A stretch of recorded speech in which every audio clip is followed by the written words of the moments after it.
wrestling yesterday, but I really like to see how the guys in the Consolations fight and claw back. Absolutely, and it's not just prize on the line here this weekend. That's what's cool about this event. There's extra cash money on the line. The higher you place, the more your team earns. We're looking at $50,000 for fifth. That's what these teams are fighting for. How the bracket plays out, you have to make it to the semifinals to be eligible for third. The losers of the semifinals will wrestle for third. Everyone who lost before that wrestling for fifth place, $50,000. Fourth place, excuse me, sixth place gets $40,000. Seventh place with $25,000. Eighth place with $20,000. Now all these teams did get $20,000 for showing up, but you know, an extra $30,000 for your program's not bad. Not bad at all. And they have started the Chicago Bulls entrance music here in the arena. I'm getting fired up. We're going to start at 125 pounds in this duel. It's going to be really fun. You know, you look at it top to bottom, this is going to be a close duel. Minnesota may be the favorites on paper, but the way we saw Missouri wrestle last night against Michigan, if Minnesota doesn't come to wrestle, they can get beat by that tough Missouri team. Well, yeah, just like you said, Missouri had a really good duel, dropped in the morning, came back and wrestled lights out against Michigan. There was a ton of energy, a ton of intensity, and Mac Mauger actually started the duel meet with a pin, so we'll see what kind of energy brings. Maybe a little bit of a tall task against Jorge Volk, but these guys are game, and they both have matches yesterday, so you know that they're ready to go. The Volk had some big wins yesterday. Win over Ventresca right to start, and then Trevor Anderson lost a close match to Nick Bouzakis. So both these guys battle-tested heading into the weekend. I'll say that was Mac Mauger's second pin on the day. This dude is dangerous, fun to watch. Jory Volk, a little bit maybe more conventional, you would say, textbook, really tough to score on, but he's going to be looking to advance and score from every position. You know those pinnacle wrestlers, they bring the pace, they bring the fight. Yeah, hard hand fight, in your face, good position. When we saw his match with Eddie Ventresca right to start, it was very tactical, low scoring. He ended up winning, getting a reversal in the 30-second rideout. So, you know, you look at matches like this, it's such a good opportunity to compete against other guys, especially, you know, Minnesota, Missouri might not always see that dual meet, but, you know, these are guys that are going to be vying for the podium in March. So to get this match early is really important for both guys. And we are underway. First whistles have blown. Minnesota going to be in the red ankle bands. Missouri in the green. And right away, Mauger attacking that high 2-on-1 as Volk clears out of it. Yeah, and Mauger from Idaho comes from a little bit of a Greco background, did really well in the age level styles, especially at Fargo. So you see him kind of attack that 2-on-1, and that's something that Volk's going to be comfortable with as well. You know, Minnesota traditionally really good at Greco and freestyle, so kind of see how those styles clash a little bit, but look for Mauger to push the upper body action. Yeah, I know Coach Paulson there at Pinnacle has those guys wrestling plenty of Greco, and Volk getting to a nice single leg. Left side, he's got the lock. Now switching off double, back to the single. Now coming up and into Mauger, bringing it up to the feet. Mauger keeping his leg in between Volk's. He's trying to get to this whizzer and pull Volk back down to the mat. 2-on-1, and we go out of bounds. Yeah, it was interesting how Mauger at first, right when the action started in this match, he attacked the 2-on-1. He actually went there defensively. Volk was in on a single on the edge, attacks the 2-on-1 and brings him out of bounds. Good defense by Mauger to not give up the takedown early.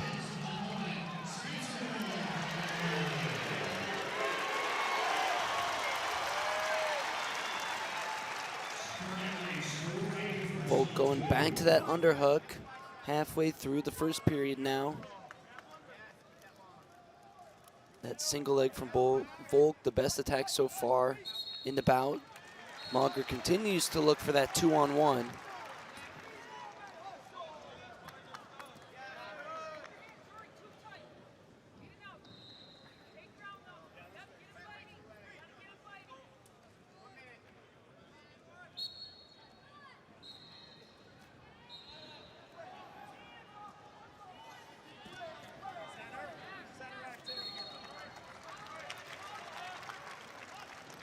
Volk spent the first 3 years of his college career at the University of Wyoming, where he was a two-time national qualifier, finishing 7th 2 years ago. Redshirted last year before transferring to his home state of Minnesota this past offseason. Mauger, a redshirt freshman for the Tigers.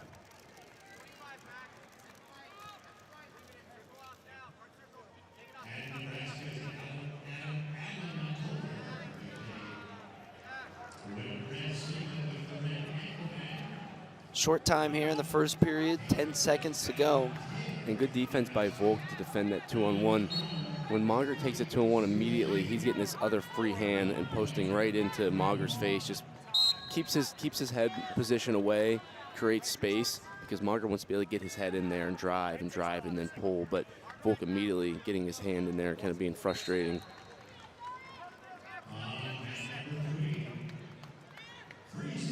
Volk gonna go underneath to start the second period here. Mauger immediately jumps spiral right and hooks that left ankle. Nice changeover from Volk.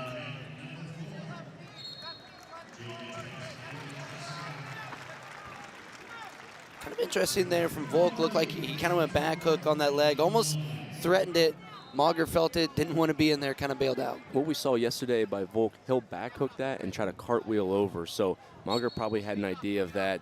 Doesn't want to get into a scramble or give a reversal, so when he feels him back hook that, try to just avoid the danger and give up the escape. But he's working on this 2-on-1. Look for Mauger to try to post that elbow. When he pulls that 2-on-1, as soon as Volk posts on his head, he's going to try to post on the opposite hand to go to a single or a double, but Volk was ready for it.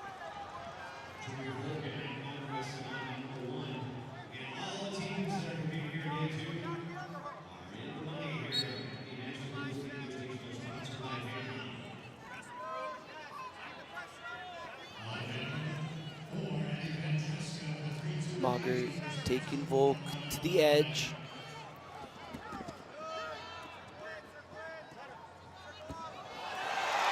Now Volk with the high pressure.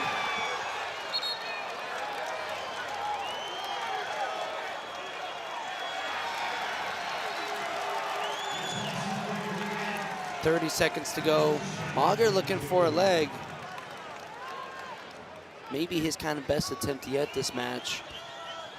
Well, I really like that setup by Mauger into underhook. Cross post on the opposite side and then throw your underhook in. One thing I like to do from there is when I post and I throw my underhook, go right into the shot. You see him post that into the underhook now. As soon as you go right into the shot. Now it's Volk attacking the underhook. He was kind of looking throw by. There's a little bit good downward pressure though for Mauger. Yeah, and every time Volk gets to an underhook, Mauger doesn't let him get it, but he takes both hands and then attacks the opposite hand that Volk has the underhook on, so it really kind of limits him from doing anything. Mauger now going to get his opportunity to tie this match with an escape.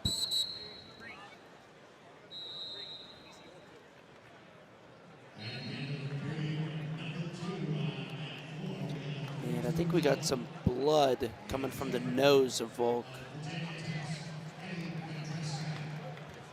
So trainer's going to get that cleaned up.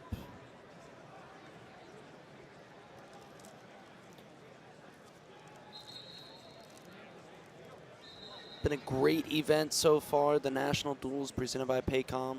Shout out to Paycom for putting this together, putting some money on the line. I think I speak for all wrestling fans when I say we really appreciate it, and this has been awesome. Yeah, it has been really cool. And one thing I really appreciated is, a lot of these top-level guys, they get the NCAAs, they get that experience, but this is very similar to what the NCAA tournament feels like in terms of you're in the tunnel, you're in the back, you're weighing in, 4 mats in, everyone's packed in. So it's really cool for kind of the rest of your program, the depth, maybe your backups, to get that experience, to see what it's like. And it can be really motivating. You're in an arena like this, you're in a facility, in an environment that's super competitive and a lot on the line. It makes you want to get back to that environment just even more as you get back into training and you're training for the national tournament. So that's one of the things I appreciate this the most, is just creating an environment for kids to have that opportunity to experience it. And you think about guys who aren't going to experience that, but also the guys who will experience it. You know, those brutal rounds like we were talking about with Michigan last night, where you drop a tough quarterfinal bout, hey, you got to get right back in there and get ready because you got another tough match here in 30 minutes. Yeah, and even today, you know, you had 3 matches yesterday. You cut weight, you come back, and you get ready for the second day. It's very similar to how you're going to feel at a tournament like that. It's all day. It's a lot of stress. You got teammates wrestling.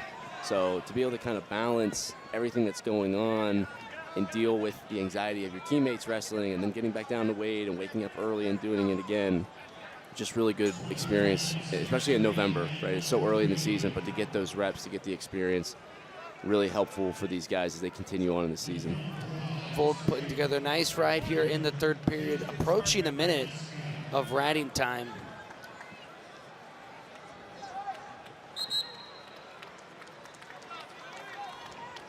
Volk just being clingy on top. Yeah, if you're Mager, you got to create some separation, whether that's from an explosive stand-up or a change-off off the whistle. If you got to create some separation and get your elbows sealed off to find hand control. Volk's just being really sticky with his hands and his elbows. And there is the minute of riding time for Volk. So really now he'll probably be a little bit more comfortable giving up an escape, knowing he'll have a 2-1 lead. There it is. Yeah, now Mager's got to go. He doesn't have any time to waste. 35 seconds.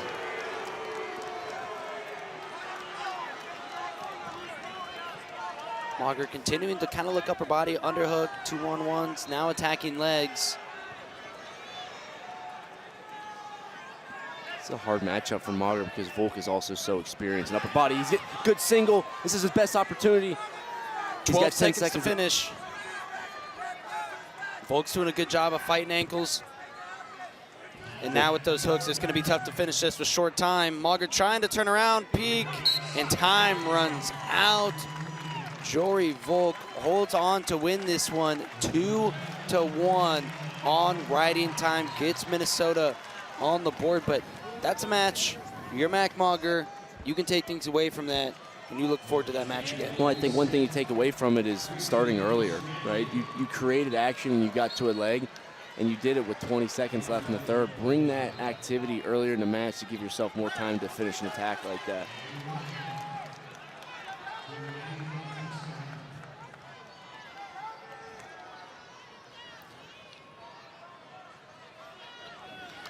Moving up to 133 pounds.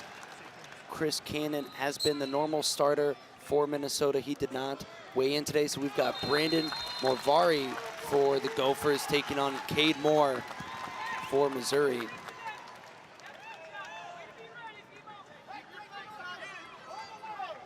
Yeah, we haven't seen much of Morvari this weekend, but Cade Moore is a really interesting wrestler. He pretty dynamic, can do some really wonky things. His knees are really flexible, so could see him kind of look like he's in dangerous position, but he's very scrappy and won a really tight match last night. He was down big, came back, got a takedown with 1 second left, kind of in that Jordan Oliver position where he had both legs and his head trapped.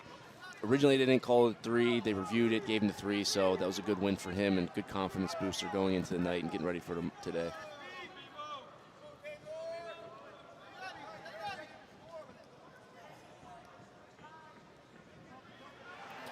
Brandon Morvari, redshirt sophomore out of Richfield, Minnesota. Went to Powerhouse Simley High School.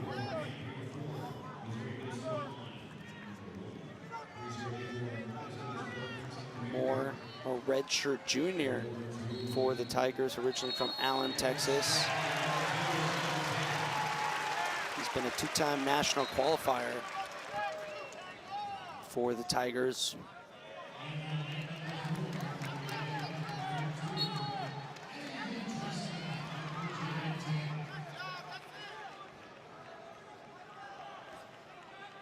Halfway point here in this first period. These two still feeling each other out. If there's one thing you can count on with a Minnesota guy, especially at lightweight, is that they're going to have really good position. You know, from a stance positioning, hand fight fundamentals, all of those guys are always extremely fundamental and master the basics in the hand fight, and it just makes it difficult to score on. It's just you're never going to get anything easy. You've got to work really hard to set something up.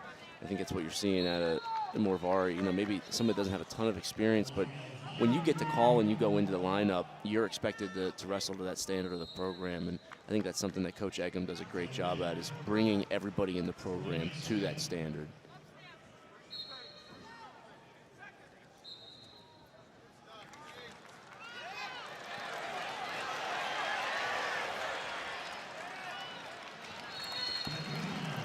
There's a shot from Moore. Morvari looks, re-attack. Yeah, he had a nice underhook there. He kind of, when he threw it by, his hips came out. When you have an underhook and you throw in, you want to step in, bring your hips in. That way, if they whizzer, you're still in a good position to switch off to a single. If I throw my hips out, then I'm just reaching for the leg and I'm too far extended.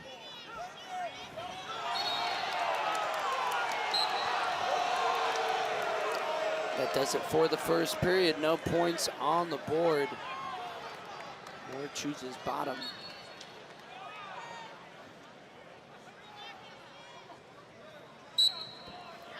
Moore quickly up to his feet, and there's a 2-second escape. Cade Moore. Yeah, and I said yesterday, you know how much I love those quick escapes.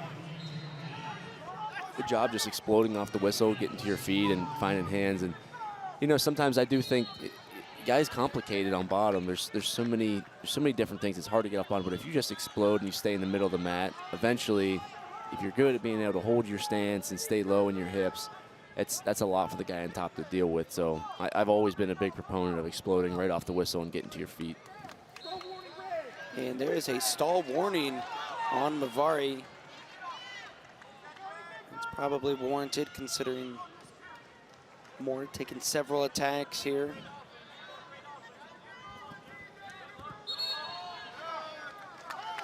I do want to remind everyone, obviously, if you're listening to us, you know we have our individual mat streams, but we also have our quad box stream as well. If you want to watch that simultaneously as well as this mat.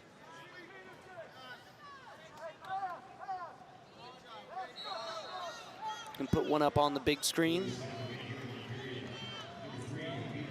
FloSports app now on Roku, Apple TV, Google, Vizio, Samsung. Just about anything you have there is an app. FloSports has it.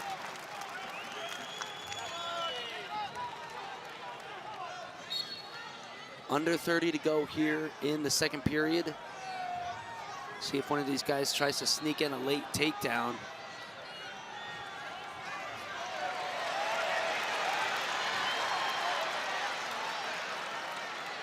Morvari thumb blocking, keeping distance. Moore tries to shoot through it, but you're gonna have a tough time shooting through a thumb block on Cade Moore. Gotta clear those thumb blocks. Yeah, when you're dealing with someone that's thumb blocking a lot, you got to get active with your hands. If I try to just shoot through it, see the front block, I got to snap it off whenever they reach, then I can try to post again. But it doesn't look like Morvari wants anything to do with going on bottom. He's going to stay on his feet for this third period.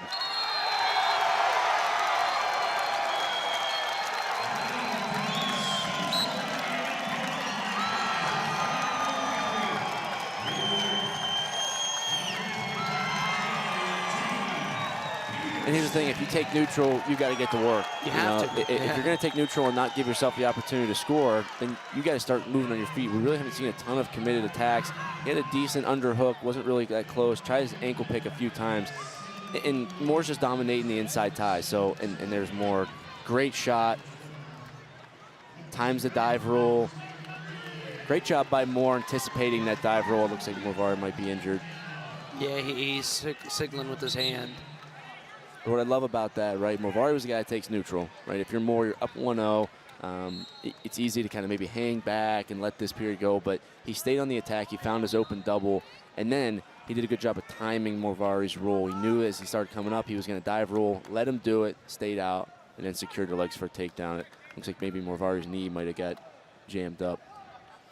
Yeah, and now on the restart, Moore will get decision. Got to think he'll go bottom. Morvari will put them back on their feet, making the score 5-0.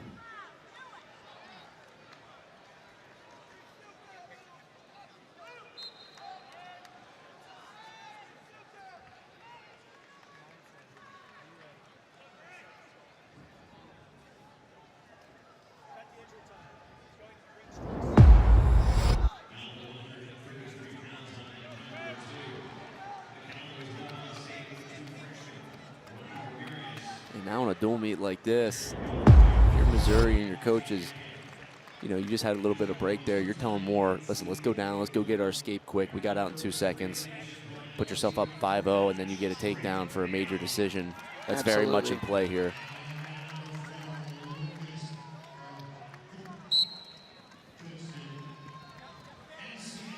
And, you know, you talked about, all right, if you're Movari, you're expected to hop into the lineup and be on that standard of a program like Minnesota. Conversely, if you're Moore, you know, you're thinking, hey, this is a backup, a guy that's not normally in the lineup, right? I should be working for bonus points as a guy who's been in the starting lineup for a couple years now for a program like Missouri, a guy who's been a multiple-time national qualifier. Yeah, absolutely, and especially being, you know, starting in the lower weights for the lineup. You just lost 125. You got to be a little bit of a spark for your team, and when you're a veteran presence, you know your job is to go out there and win, but when you get a matchup that's favorable, you absolutely in your mindset, you're hunting down for bonus points anytime you can. And Mager is on the attack here with 35 seconds to go. Stalking down Movari. Movari with the low single. That's Movari's second stall. That should be a point. There the official awards it. But Movari looking to finish here on the edge. And even if he doesn't finish here, this is eating up a lot of clock. If you're Movari, you do not want to go out of bounds here. Stay in the set, stay in bounds. And now you see some of that funky wrestling from Moore. But if you're Movari, just circle back in, stay on your feet. Try to finish this shot, but don't allow Moore to advance the position. Smart job by Movari. Did a good job of getting to a shot. He knew Moore was going to be coming after him to try to get that last takedown. Gets himself in a position to finish. Doesn't finish, but saves a point for the team, and just a decision for Cade Moore. So that will tie the team score at 3 apiece through 2 as we head to 141 pounds. Obviously, 184 is our marquee matchup in this duel, but I'm still looking forward to this 141-pound matchup. We've got Zeke Seltzer versus Vance Von Bar. Yeah, Seltzer impressed me yesterday. He lost a close match in the Sear Bailey 2-0 in the Iowa duel. He came back and had 2 wins over Little Rock and Cement of Michigan, and Von Bar had a little bit of a tough day. You know, coming in as a 2-time All-American, he's a veteran. He's a leader for this team. He kind of had to run the gauntlet. He won a really close match over Tom Crook that had a crazy finish. Got taken down late with like 10 seconds left, got a locking handspell and a reversal to win. And then he had to wrestle Jesse Mendez, who's probably one of the best guys in college wrestling right now. Lost a tough match and then dropped the match to Corey Land in the last round. So a guy like Von Bar, because he is so tough and he wrestles so hard, sometimes when you take those losses, it gives you such motivation to get back here today and wrestle hard and get in the win column. So you know we're going to see some hard wrestling for Von Bar, but Seltzer's been impressive this weekend.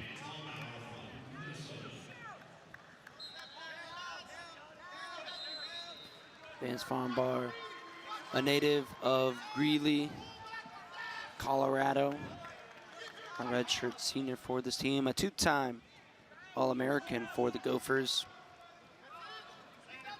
Seltzer, redshirt junior out of Indianapolis, Indiana. And looks like Seltzer took a little poke to the eye.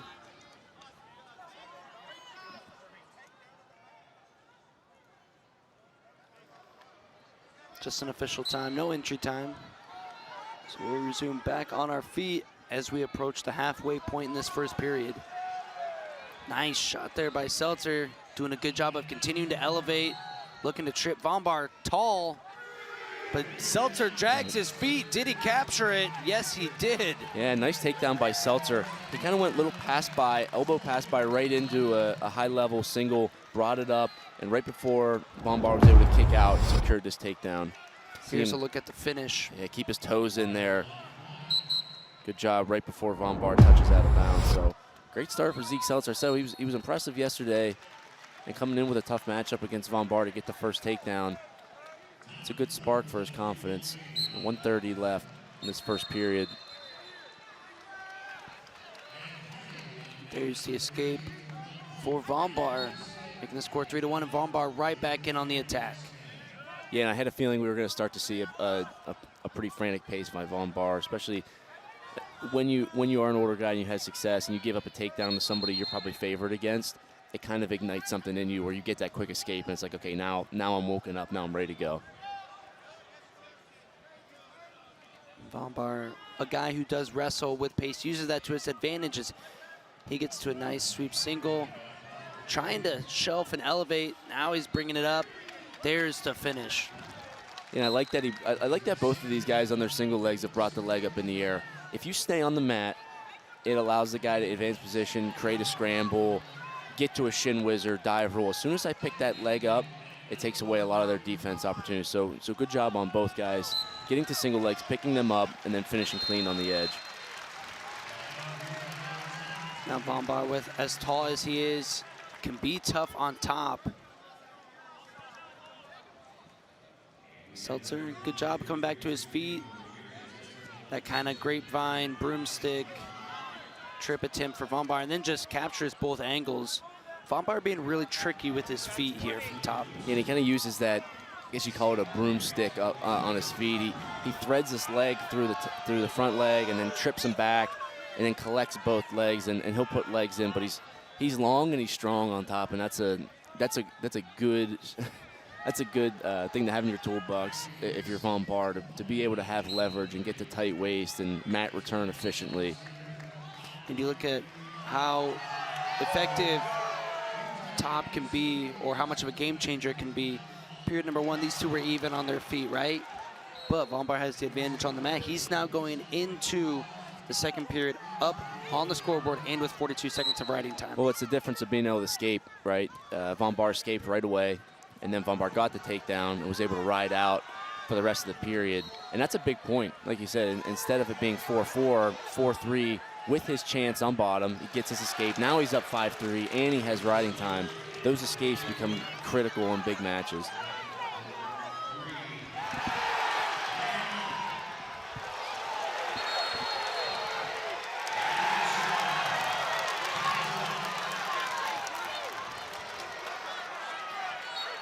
Von Bar continuing to control center here. Seltzer looking to pop, post and go. But Von Bar doing a good job of keeping his elbows in, controlling the hand fight. There's a nice shot by Von Bar on the reach from Seltzer, and Von Bar backs out. He might get hit. Seltzer called for stalling again. And I think because the official had just hit Seltzer for stalling about 5 seconds prior, he kind of ate that one on the edge. Yeah, didn't go for the stall, but I love that action right there. Von Bar's put a lot of work in this match. He gave up that first takedown, but he was doing a lot of work. He got that escape right back to his attack, and that starts to wear Seltzer out a little bit. Takes him to the edge. You get rewarded with a stall call. You're close to a takedown. You come back to the center. You put that pressure on, make him take a bad shot because he's feeling that anxiety from the pressure, and then you get an easy re-attack. So just really solid wrestling by Von Bar. Sometimes giving up the first takedown, not only does it get you into the match, it gets you fired up, but it ends up taking a little bit out of that guy as well. So sometimes giving up that first takedown is not a bad thing at all. And there's a stall point for Von Bar. And I liked actually how you could tell he was feeling himself and feeling the rhythm. And he backed out of that front head position. Instead of continuing to try and get that leg, he goes, nope, I'm going to waste a lot of time here. I'd rather continue my movement and my feel from the feet. Yeah, and sometimes when you get into that front headlock position, it gives that guy on bottom a chance to rest. But you want constant movement. So if I don't feel like I can score, I'm going to come out of it and continue to use my head position and my pressure to take ground, look for that bad shot, and then capitalize on the re-attack. And into period number 3 now. Von Bar up 9-3 with a minute and a half of riding time as it continues to go up. And just like we talked about last match with Moore maybe trying to hunt down bonus points, Von Bar's got a ton of momentum in this match. He's already got riding time. He's up 9-3. He's gotten 3 stall calls and gotten rewarded for it. So at this point, you start maybe considering, do I cut him and go get another takedown? And that's something that the Minnesota coaches are weighing right now.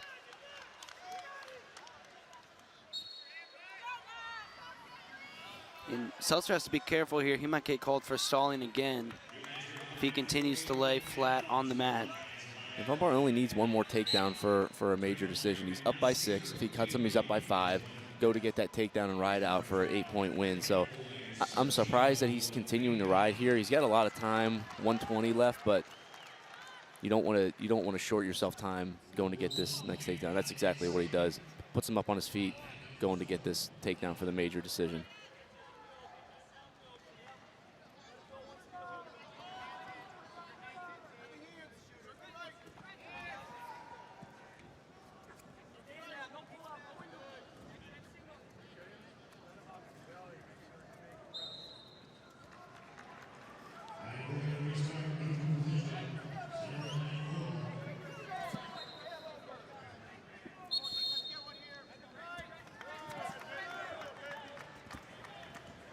Heavy hands here from Seltzer. Nice little slide by attempt for Seltzer. Drops down to the leg. Good opportunity here for Seltzer. 30 seconds to go. It might be too late, you know, to win this match, but you can finish on a high note. Yeah, you definitely want to finish on top. You see him trip those legs. Doesn't get the leg yet. Out of bounds, nothing. And he gives a restart to Von Barter to get another takedown. Expect Von Barter to go fake right back to that righty single here. 15 seconds to go. Vance Von Barter working for this major decision. Seltzer fires in from the outside. He's got a lock, pulling himself in. Von Barter in good position if he can break this lock, but there's short time and it's gonna run out.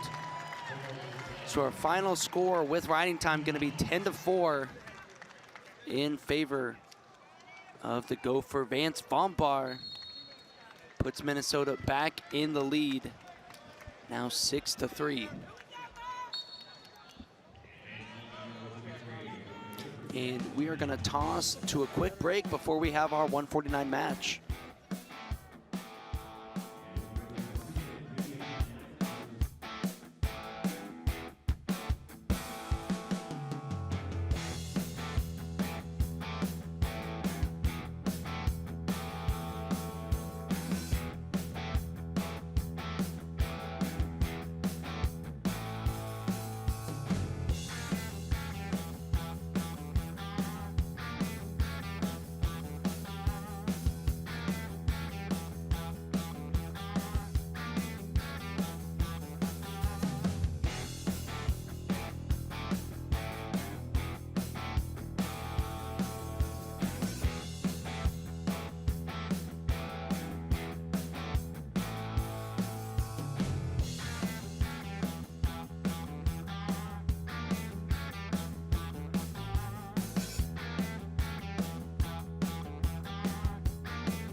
And we are back here on mat 1, 149 pounds, Jager Aish of Minnesota taking on Josh Edmond of Missouri. This one potential to be another fun one.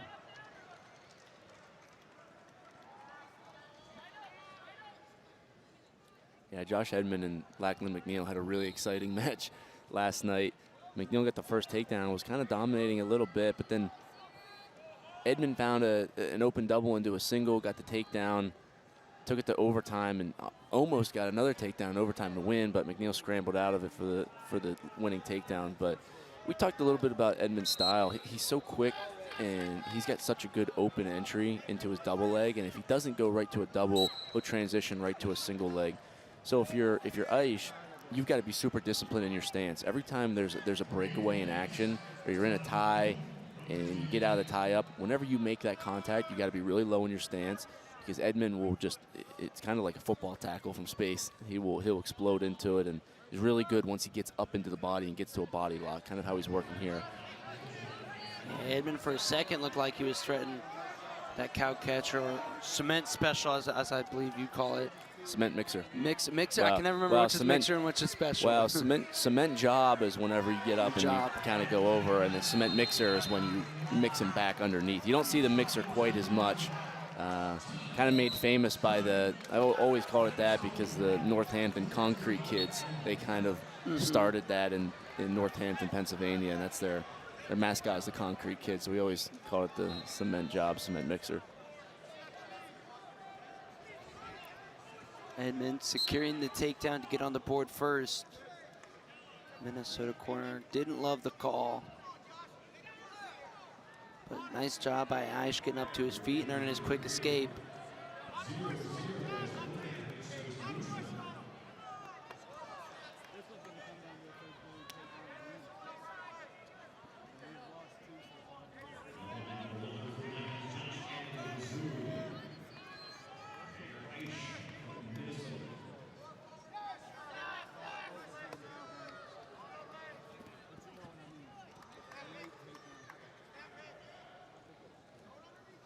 Edmond trying to get to this right side underhook. Aish doing a good job of keeping elbows in. There, Edmond gets to it.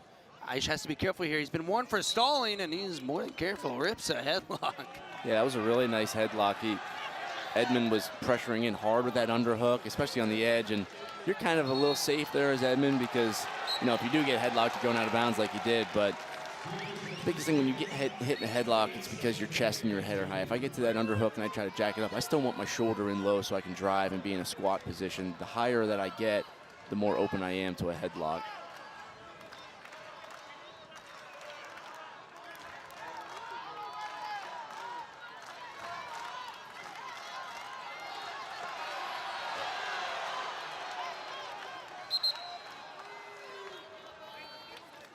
Going to stop this as Edmond's headgear slides a little down the back of his head.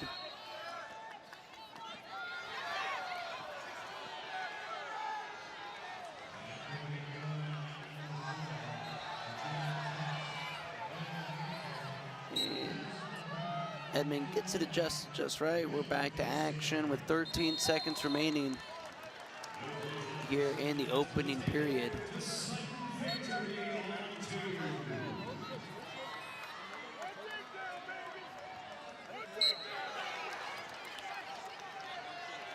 So Edmond will take a 3-1 lead into the second and with decision where he will choose bottom.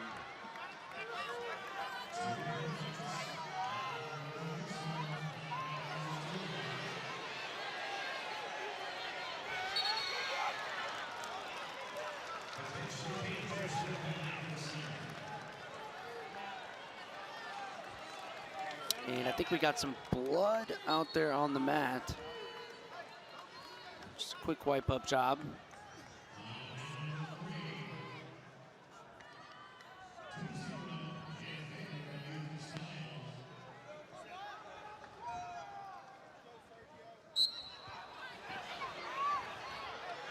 Edmond quickly up to his feet, trying to fight hands.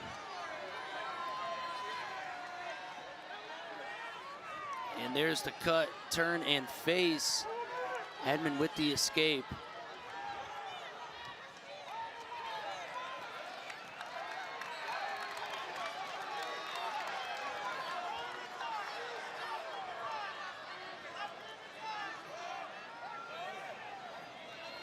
Now Aish trying to get away from the out-of-bounds boundary, working his way back towards the center.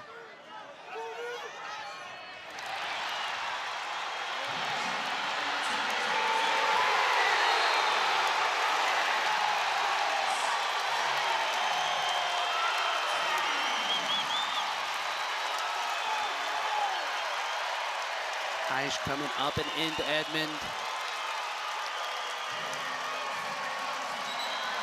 And I think Aish took a little poke in the eye there.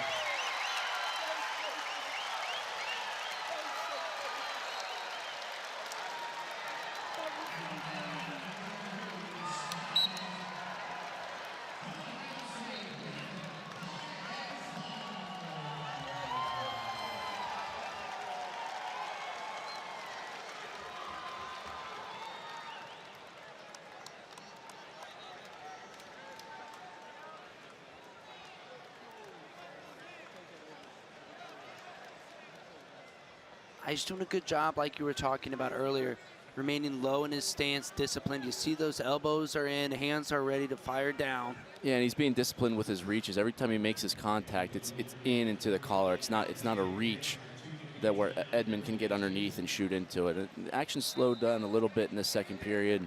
And Aish is in this match. He gave up that first takedown. Blake said his position has been really disciplined. Edmond jacking him back into the underhooks. Stall call, takes him out of bounds and gets a point. Coach Eggum does not like it. And he's going to have a word with the official. And that's a hard situation when you're the guy when you have double underhooks and you're the other guy and your butt's to the edge, you really don't have a ton of options. You can try to circle back in, but your feet are virtually almost off the mat. So if the guy takes you out, you really don't have a ton of options. But good job by Edmond, because you're more likely than not you're going to get rewarded for taking the guy out. So get him to the edge, jack up the double underhooks, take him out, and he knew that Aish had a stall call as well. So to get that extra point is huge. Yeah, Edmond was clearly working there. He took the action there intentionally, and as Minnesota will get a bench warning, and then took that shot, immediately came underhook, knowing, okay, I'm going to try and push you out right here, almost thinking like freestyle, earning your point. I always think it's interesting that if a coach ever has a question for anything, they automatically just give up a warning. They could be really cordial, like Coach Eggum's like one of the nicest. He's like the nicest coach ever. Like, wasn't disrespectful, wasn't rude. Asked to come up and talk to the coach, and it's automatically a warning. And you can get the same warning for running out in the mat and screaming at him. It's like there should be like a warning tier, maybe. Right. Like a card system.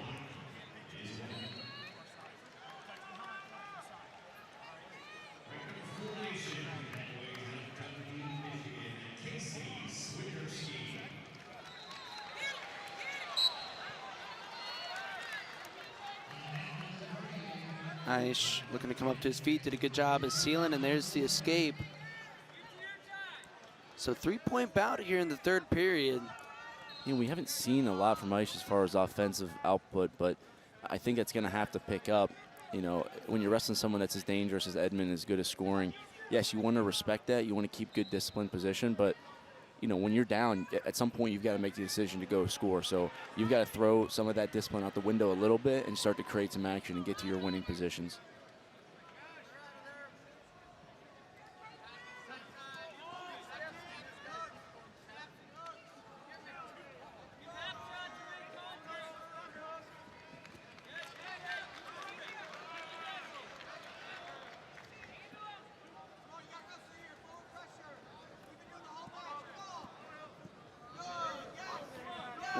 Goes Edmond continues to punch these underhooks, take Aish out of bounds, which forces Aish into a bad shot. Yeah, Edmond's going to want to transition back to the leg. He's probably not getting the cradle. There he goes, gets his two hands to lock. Now stay in bounds and go to finish this. Aish trying to sit the corner. Edmond a little bit extended. Going to go out of bounds. Just ran out of room. Aish kind of come up favoring that big right knee that's all taped up a little bit, but I think he knows I can't give up decision here. So he's going to get tough.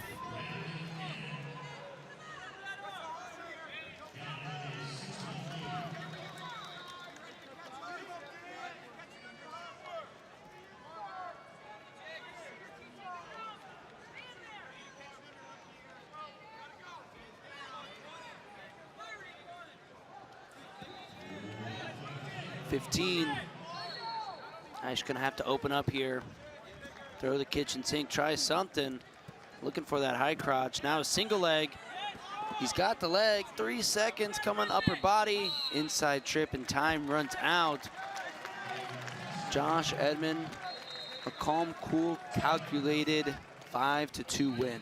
Yeah, he got that first takedown. He just controlled the rest of the match. Didn't take any unnecessary risks. Got the stall point, got his escapes. Really smart win by Josh Edmond. And that ties the team score at 3, heading into one of our marquee matchups of this duel. 157 pounds, Charlie Millard versus Seth Mendoza for Missouri.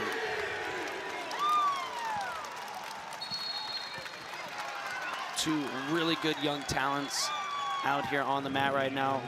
Millard, a redshirt freshman for the Gophers, who he took a tough loss to Brandon Cannon yesterday, but really impressed me in the Virginia Tech and Northern Iowa meets where he picked up 2 tech falls. This guy can put the points on the board. Yeah, and both of them were fairly slow starts, but he got better as the match has gone on, and he wrestles mean. He's tough, he's strong, and Mendoza's really good at this dump here. You see him control that tricep, get to that outside fireman carry. Millard gets out of it, but now we're in this low ankle finish. If you're Mendoza, you want to try to build up, get your head and your chest up.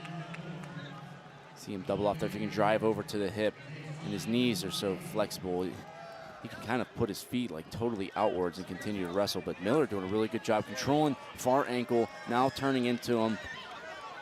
Got to get his hips in. See him pulling up on that elbow, putting a lot of pressure on Mendoza's shoulders.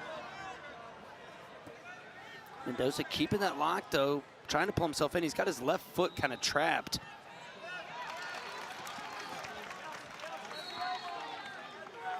Millard just cannot break that lock from Mendoza.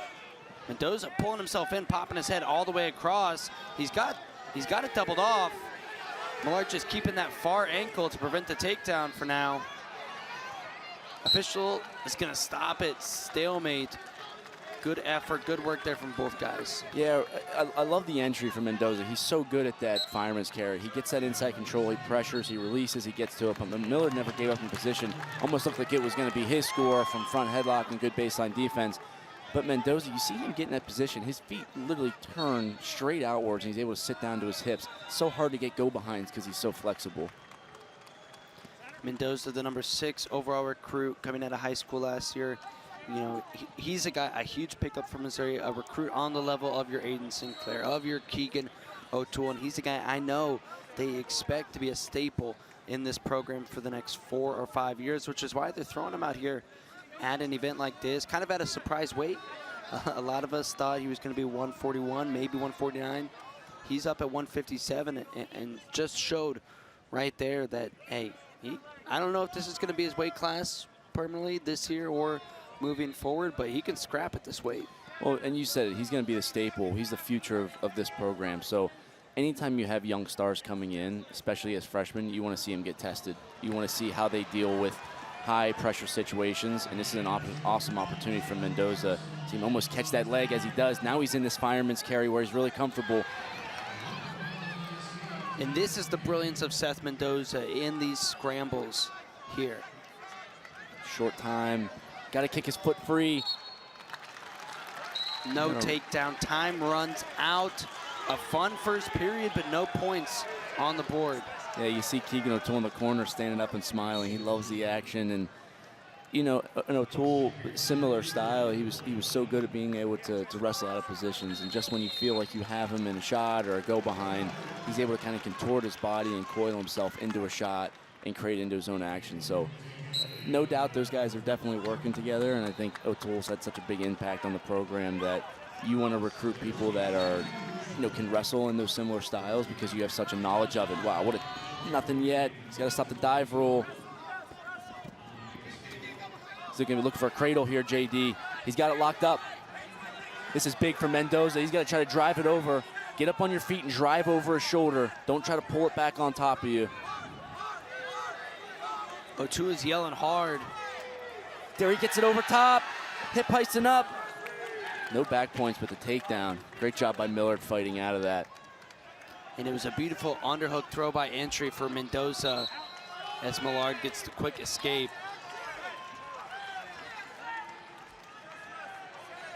As I was saying, if there was concerns about the size, strength, power of Mendoza at this weight class, I think he just answered it right there. Well, and even if he is a little bit smaller, maybe in terms of weight, his ability to wrestle in certain positions and just be really awkward is kind of a game changer. But Miller just goes straight through him. When you're wrestling someone that is good at scrambling, Mendoza, if you can get to both legs and finish quick, that's the name of the game. You see him just take an open shot, get to both ankles, secure it. But now Mendoza and a Peterson. If you're Mendoza, make sure you get your escape. You've just gotten taken down. Don't over-wrestle position trying to get in reversal and let him get riding time. Make sure you get your escape right here.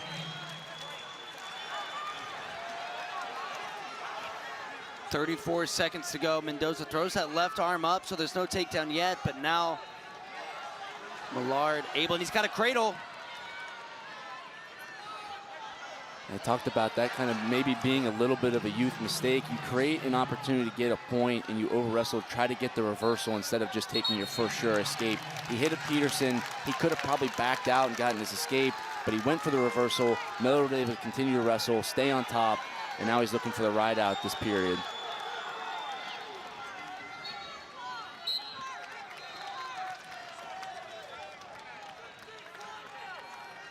Mendoza with decision, he will go underneath.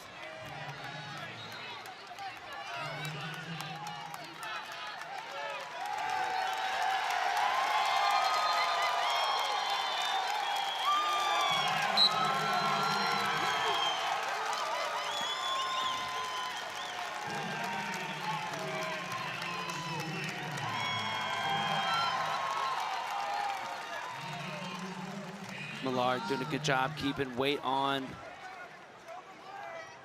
Mendoza's hands. Now coming off to the side, he's again looking cradle, but still has Mendoza to grab an ankle. Riding time is continuing to tick up now at 1:17 for Millard.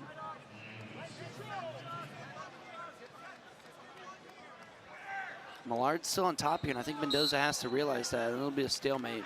Yeah, always get your one. Always get your for sure one. You give yourself the chance to get back on your feet and get your systems going. If you're on bottom and you're constantly trying to find a leg, it's just, it gives that guy on top an easier chance to ride, gives him a chance to flatten you out, and then you got to start from square one. So I've always been a big, I don't know how many reversals I got in college, and I wasn't as funky as Mendoza, so maybe, you know, he's got the ability to turn into it. But in a match like this where you're down by 2, even if you get the reversal, he's got riding time, get your one, get to your feet, go look for the winning takedown.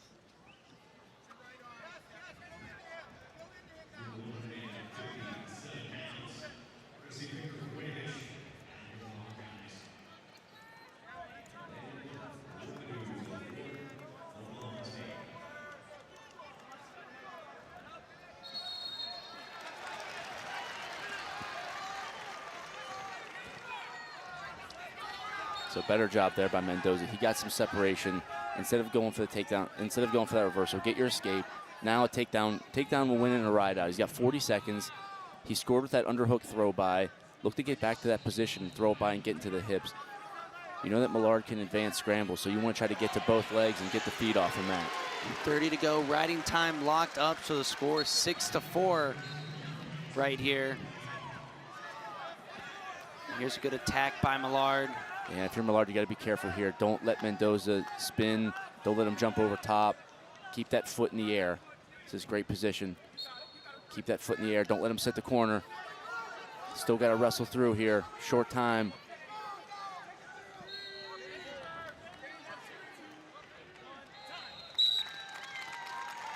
Charlie Millard, impressive 6-4 over Seth Mendoza, and Mendoza throwing the headgear in frustration. I think that's going to be a team point. Yeah, they're going to hit him with a team point. I hate it, but that's how they're calling it, so.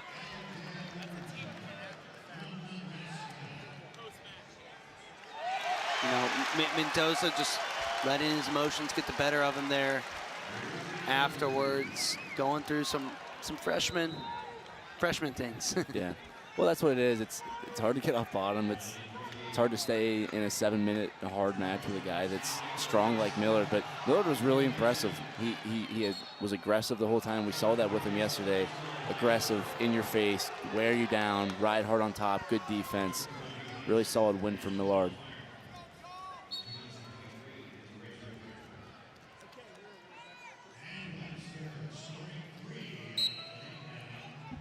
£165. Andrew Sparks for the Gophers, taking on Joel Milan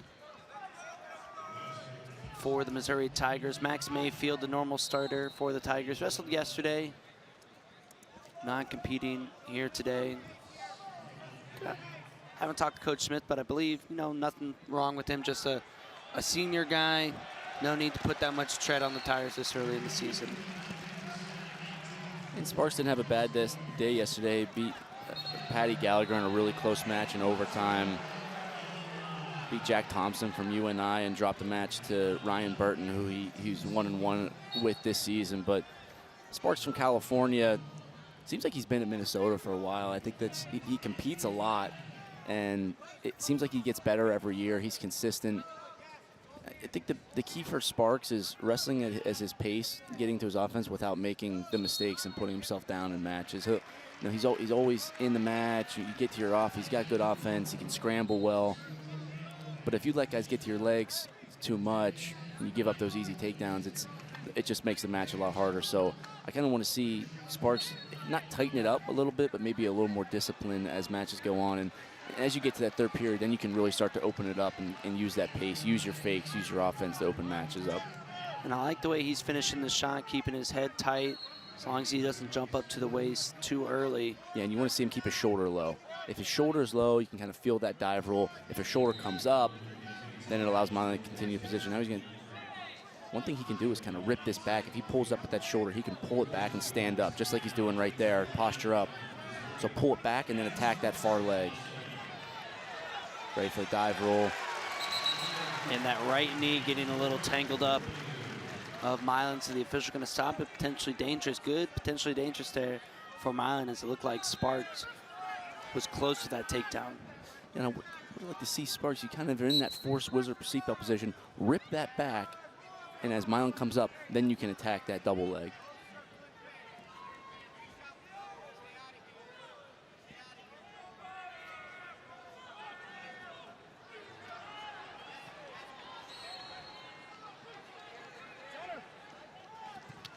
Heavy snap for Milan to clear out of that collar-to-collar tie.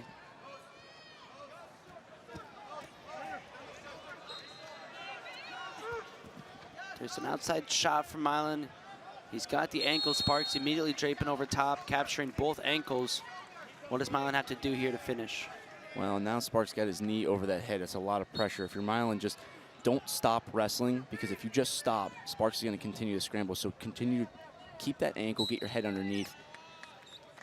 Get the stalemate there. Sometimes when you're in scrambles and you're the offensive guy and you take that shot, if the defensive guy puts you in an uncomfortable position and you just freeze and try to hold on, it actually makes it better for the defensive guy. So even if you don't have the thought of scoring, if you continue to just try to win an inch here until the ref calls a stalemate, that's the right way to go.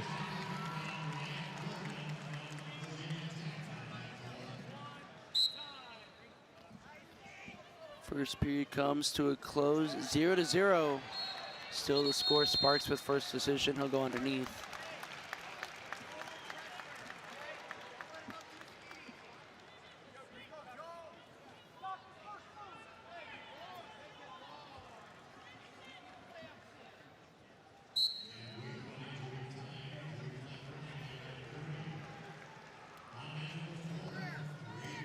Sparks looking to put Milan in danger here as he kind of sits in the crab. He's got the bottom ankle captured. No back points, no danger, but a reversal for Andrew Sparks. Yeah, good job by Sparks. He felt Milan pull him on top of him. Instead of going with the momentum, he sunk his hips. He grabbed Milan's foot, elevated it, put him in danger until he got the reversal, and now he's got his leg in, is working on his ride.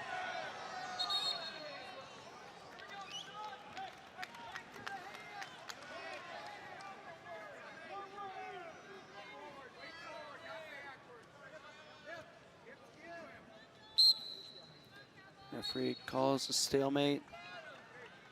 Give them a restart.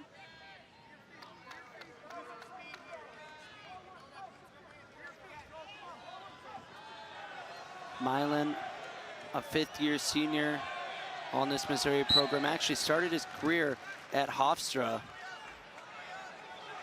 before coming back to his home state of Missouri, where he spent the last 4 years. And there's the escape for Milan.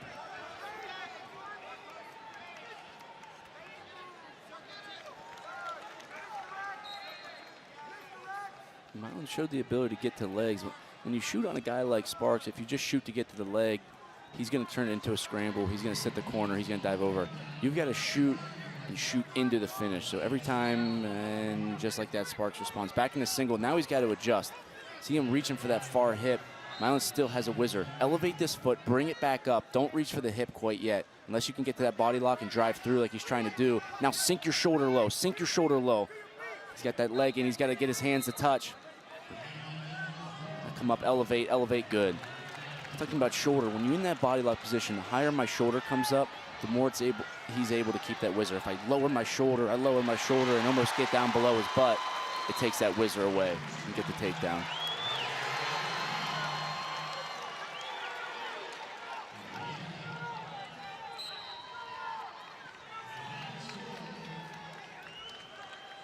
And we got some blood coming, I believe, from the nose of Milan.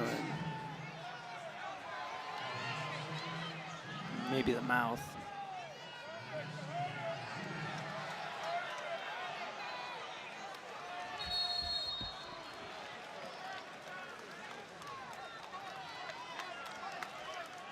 Man, it's good to see Keegan O'Toole being very active in the corner. Obviously a guy who was very successful in his college career, is going to continue to wrestle on the senior level, a product of a great coach in Ben Askren, and clearly a guy who has a passion for it, and I think will be a great coach.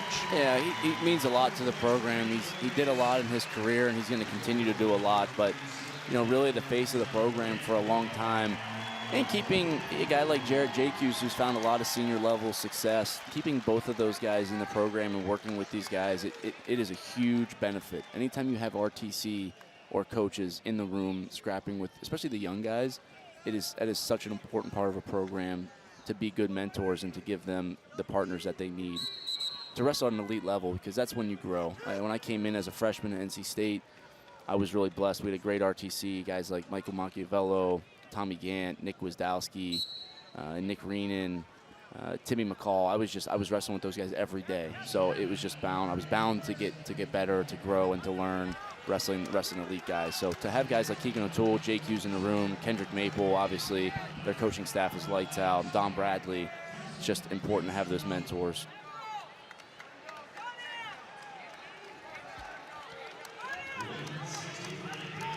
Milan up to his feet and escapes. Riding time did hit 1:12 for Sparks, so score effectively 6-2. Right now, Sparks is looking to score again from this front headlock position.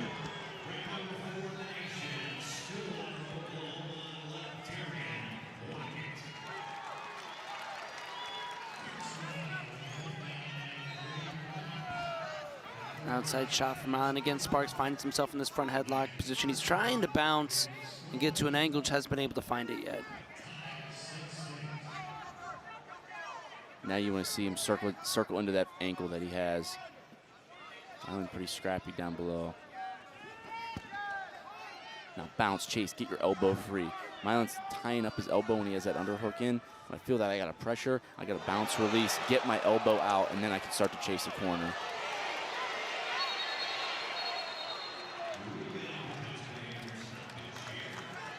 .30 seconds to go. Sparks is the one firing in this time. Again, finds himself in this same single leg position that he's been in several times before. Shelf that foot like he's doing. Shelf that foot. Keep the leg straight. Get your head in the way. Elevate. He's got short time. Good finish by Sparks. Now he's just got to drive through. Should be a takedown. Coach Becker, I agree with him. I don't know why they didn't call that earlier, but yeah, good job by Sparks. Elevating the foot, driving, good shoulder position, get that winning takedown, or get that finishing takedown for the 8. Plus a point, 9-2 decision. Good showing by Sparks. And that'll extend Minnesota's lead now 7 points, 12-5. The team score in favor of the Gophers.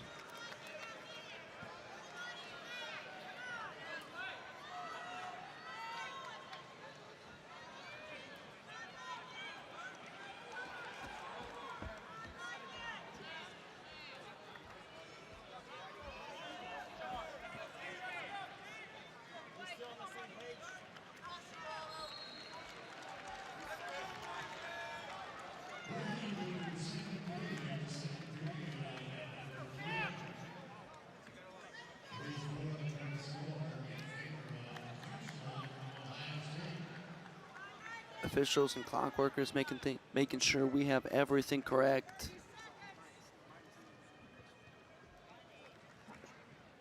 As we head into this 174-pound bout.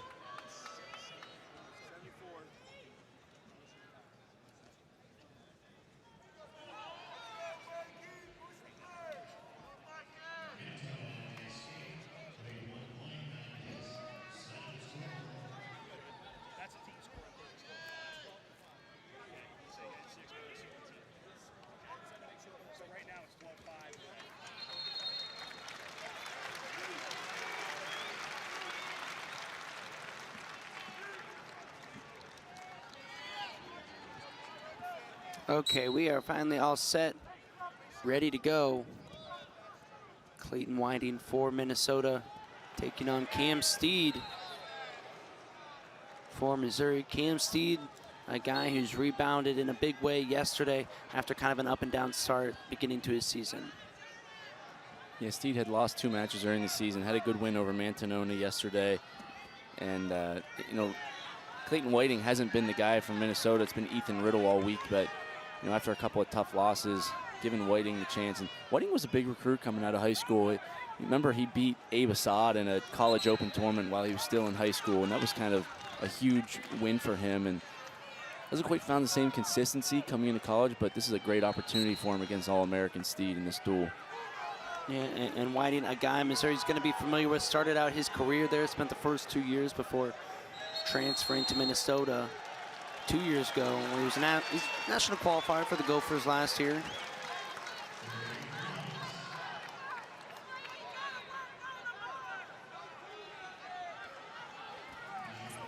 Interesting from Whiting, he rolls the socks over the top of the shoes. You don't see that too often anymore. You know, it's interesting. When I was at the U20 World Championships in 2019, I wrestled a guy from Latvia in the bronze medal match, and he did the same thing.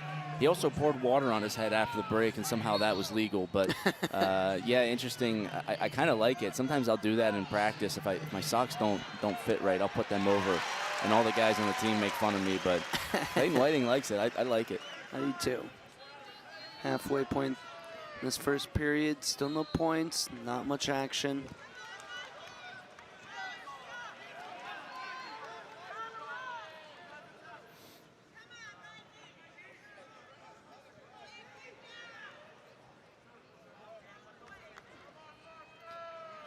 Steed now in his 4th year at Missouri.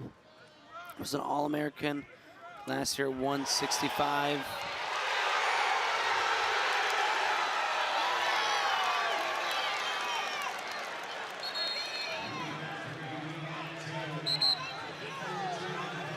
Official gonna split the 2 up.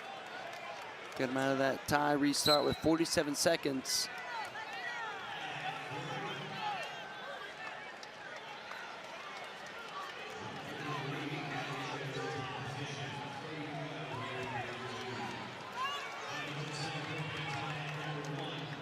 At 30 seconds here.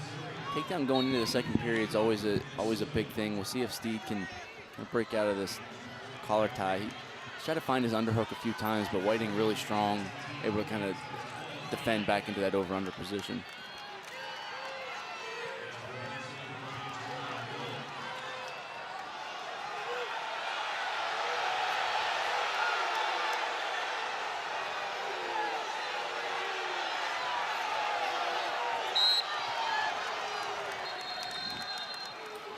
Does it for the first. Whiting will have decision. He will defer to Steed, who's going to go underneath.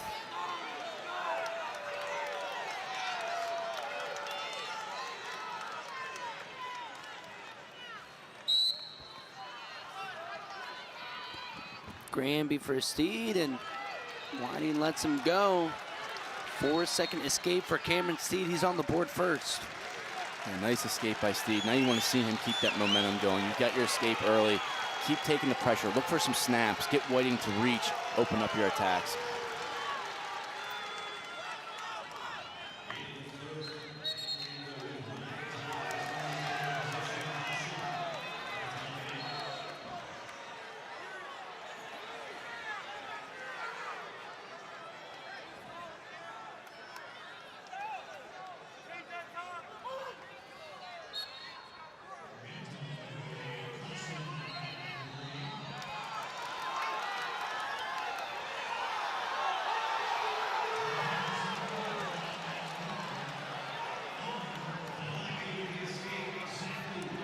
1 minute into the second period. And, you know, I think if I'm both guys, both corners, I'd like to see a little bit more action, a little bit more movement. I feel like Steed is best, you know, when he's clearing ties, level change and working. Whiting, there he's showing his level changes. When you want to see the action now, because what you don't want as a competitor, and I felt this a lot early in my career, you wait until the third period, you're down by 1, and then with 30 seconds, all of a sudden, all this sprint comes. But it's like, start that earlier. Give yourself the opportunity. If you do make a mistake and you get scored on, you have time to come back. Now, you know, at the end of a second period, if you go to take this attack now and you get scored on, you don't have enough time to escape. So you want to see guys, especially your younger guys, take attempts early in periods and build that momentum, build that pressure. So that if you do make a mistake, you get scored on, you have enough time to come out. But you don't want to wait until the third period. And that's a lot of how folk-style matches go. And I think the guys that are dominant and find a lot of success are the ones that are attacking early and they're not afraid to give up a takedown. We saw earlier in the match, who was it for Missouri that gave up that first takedown, or Minnesota gave up that first takedown. They ended up coming back big. Millard gave up the first takedown, or Von Bar, my bad. Von Bar gave up that first takedown. It really opened up his offense. You know, he was attacking and gave up a score, kind of gave him a spark. So that's kind of that strategy you want to get into as a folk-style wrestler. You don't want it to always come down to the third period. The matches were running together there for a little bit. We've commentated a lot of them here this weekend.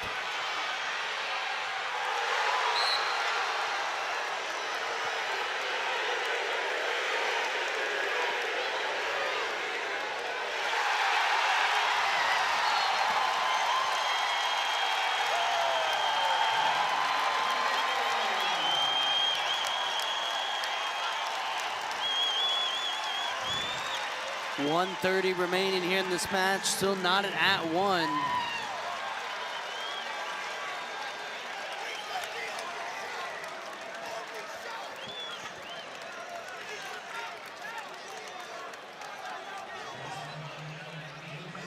Steed looking to attack. Whiting catching him in this front head. Steed working through, that's gonna be a stall on Whiting. Yeah, stall call, and that's going to be big for Steed. It opens up another path to victory. And if they can't get a takedown and he goes into overtime, good to have that stall call in your back pocket.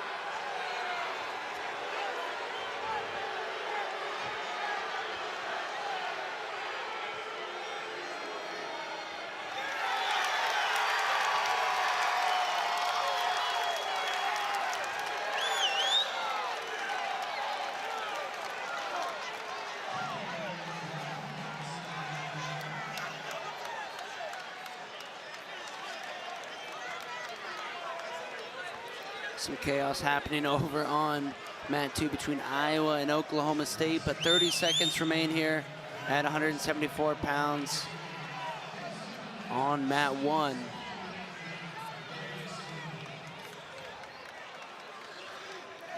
Neither wrestler really been able to even kind of gain an advantage on the feet. Yeah, Steve kind of went for a little bit of a duck under and almost found a leg, but not create enough pressure, right? If you're hitting a duck under, if you're hitting an underhook, whatever the attack is, it's got to be a build-up from I'm pressuring, I'm feeling them release and then go. And we really haven't seen anybody commit to a good setup or a good system of setup. And sometimes that takes a minute. Whether it's a snap, it's a post, it's a roll wrist. Sometimes that takes time to develop, and it just haven't really seen them commit to it. Now in overtime, it almost kind of seems like the first person that gets to a leg, it could end this. So we'll see who takes the risk. Whiting with the shot. Oh! Steed with that underhook. And Whiting's got to be dangerous. Whiting's got to be careful shooting in because Steed's so fast. He's so good with that underhook. If you shoot with your arms out and he gets that underhook, he's going to look to try to pancake or throw it by. So you got to be disciplined if you're Whiting to take this shot.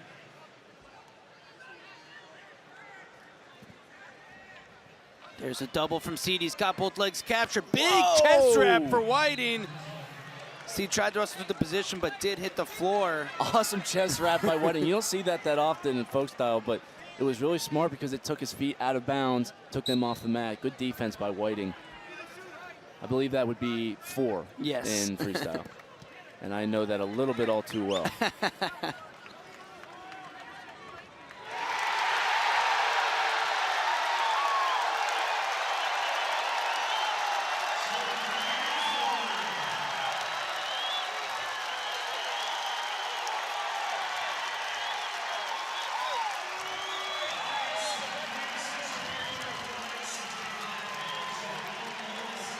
Whiting taking the attack. Re-attack, Steed, action, the call as the two go out of bounds.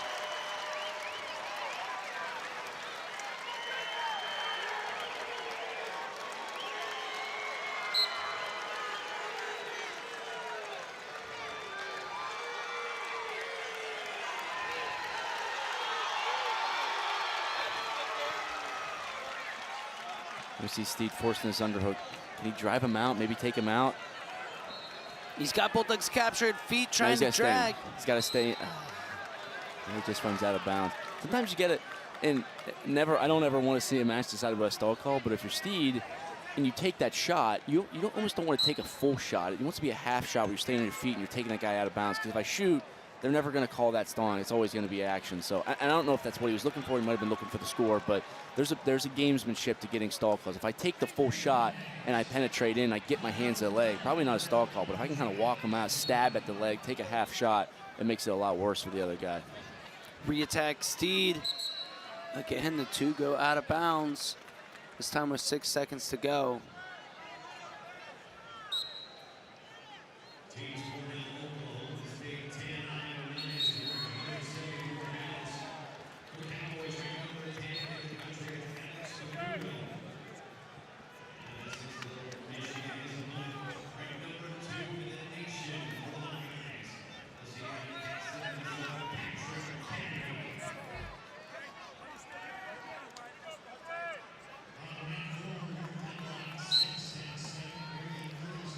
Whiting starting underneath.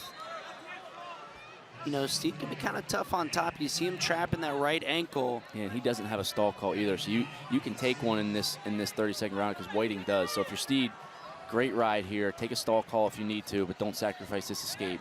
And as I was just about to say, not a whole lot of movement on bottom from Whiting. He just shoots right up and gets his escape. Yeah, great job by Whiting getting to his feet. And Steed, if you're there, man, take him out of bounds. Take that stall call or drop down to the leg. You do have 20 seconds riding time, so, and here's the thing. If he can get out in 20 seconds, he gets that escape, he'll have the advantage of riding time, because at the end of these overtime bouts, whoever has more riding time, if it's tied, will be the winner. So if you're Steed, you got to explode. You got to get to your feet. You know he has a stall call. Get up to your feet, stay in the center, force him to either cut you or you get your escape. There's that rule we saw earlier. Whiting doing a good job being sticky. He wants to get up on his feet.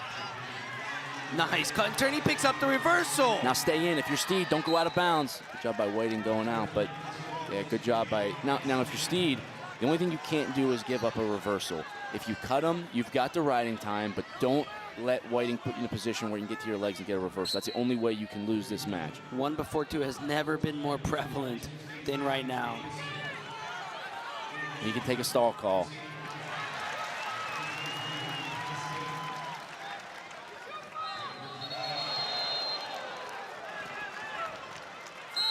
And that will do it. Steed gonna be your winner on riding time.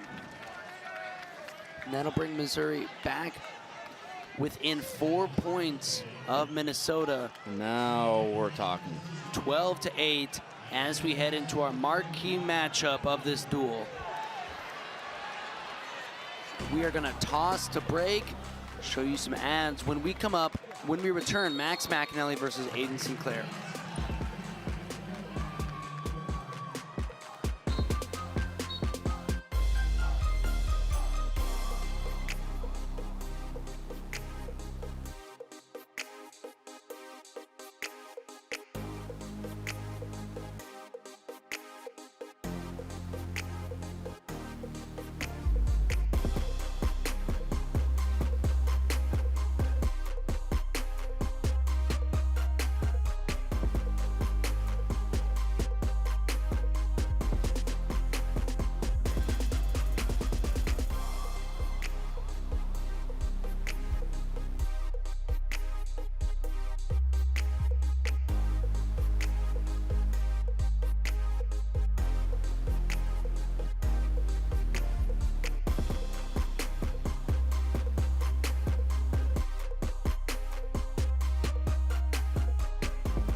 All right, Trent, this is the one we were hoping we were going to get coming into this entire event. It's happening now.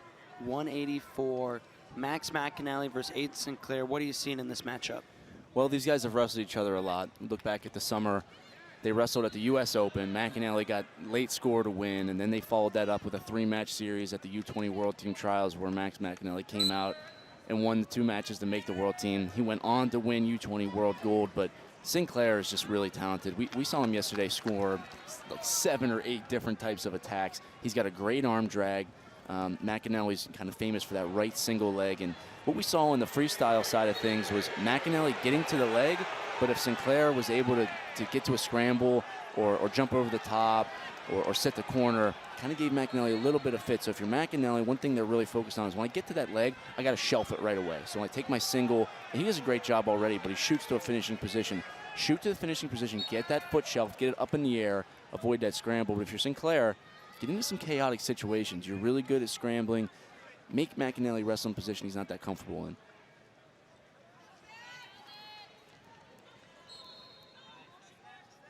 Both these wrestlers really like to shoot kind of below the knee, low ankle shots, either whether it's low single or ankle pick or kind of a low double.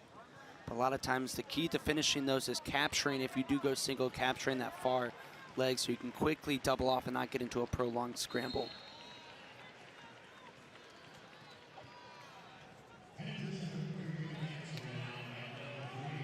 And Aiden Sinclair is going to have more than a takedown lead in the last 30 seconds before I think Missouri fans are going to feel comfortable.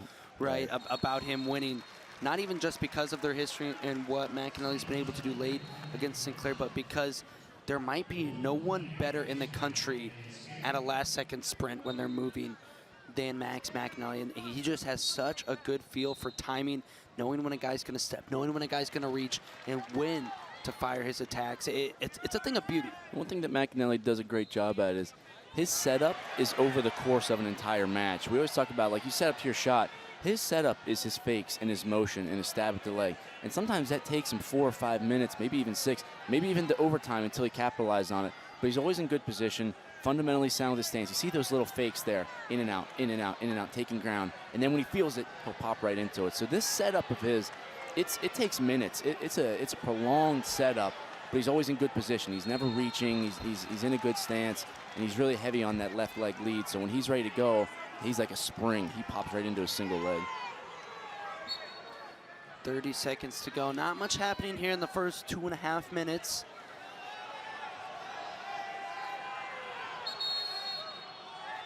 Sinclair's tried to get to that underhook once or twice, but McAnally doing a good job of not letting him get to it deep.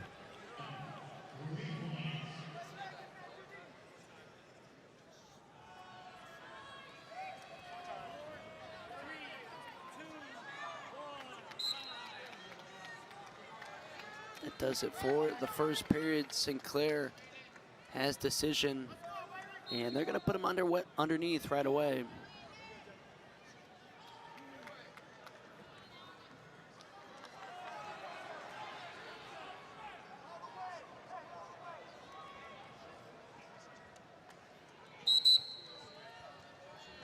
And you don't feel like a scoreless first period really favors either guy. Sometimes in a matchup like this, it's like, oh, wow, he's playing his game. I think they're both kind of, this is what they anticipated throughout this match. Well, the margins for error are so thin.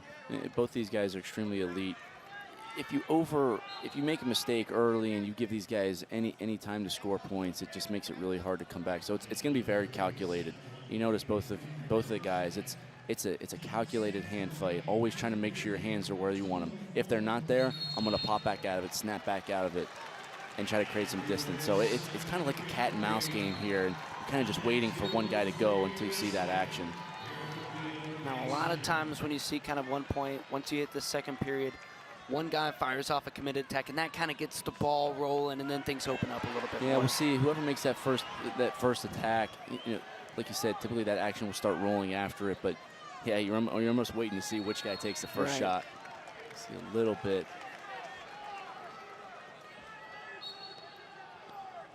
Interesting too that Sinclair's lead leg is where McAnally likes to shoot.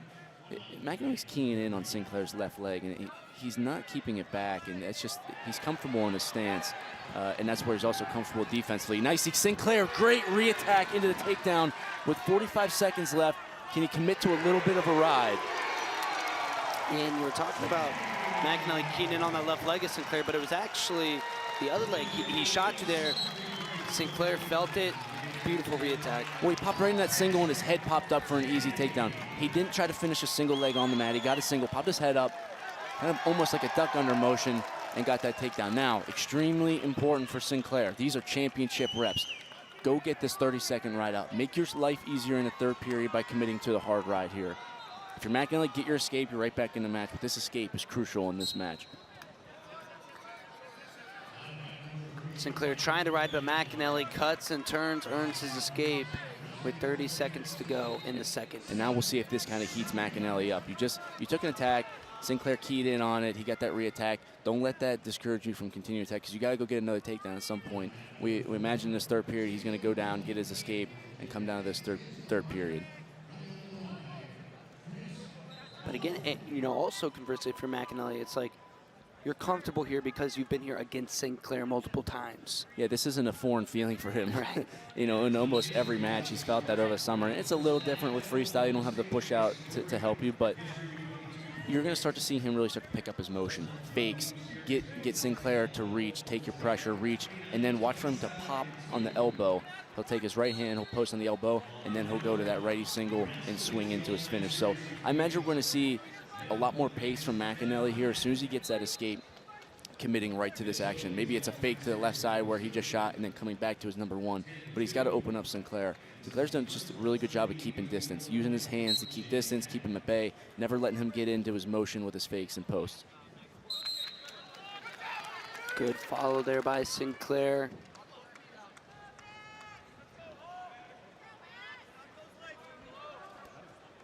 And one thing, this is big. I always call this shortening the period. If you're Sinclair and you know McAnally's really good on your feet, can you shorten the period by riding hard on top? If I can ride for up to 45 seconds, a minute 20, now I don't have to evade as long in neutral. So if I can shorten this period on top, I make it harder for McAnally because he doesn't have enough time. If I give him the escape right away, he's got almost a full minute 45 to work. So can I shorten the period, make it easier on myself on my feet, and then just focus on my control tie? And even that, you may look, it's only 11 seconds, but can I continue to get that and then get to a breakdown? So I can get him to the edge, get my breakdown, then I can start to let that riding time accumulate and get that clock down. It's all about shortening this period if you're Sinclair. That's McAnally's second call. Oh, that's his third. That's a big point. That is a Whoa. really big point. A little bit of a mistake by McAnally, but he knows that he's got to get the first move, and that's why you see him trying to get any advantage that he can. But big point for Sinclair. Up 5-1 now with 25 seconds of riding time. He really wants to get that minute of riding time. They take him out of bounds. Out of bounds before the escape. Minnesota might challenge this. I don't think that'd be wise. I think they were out.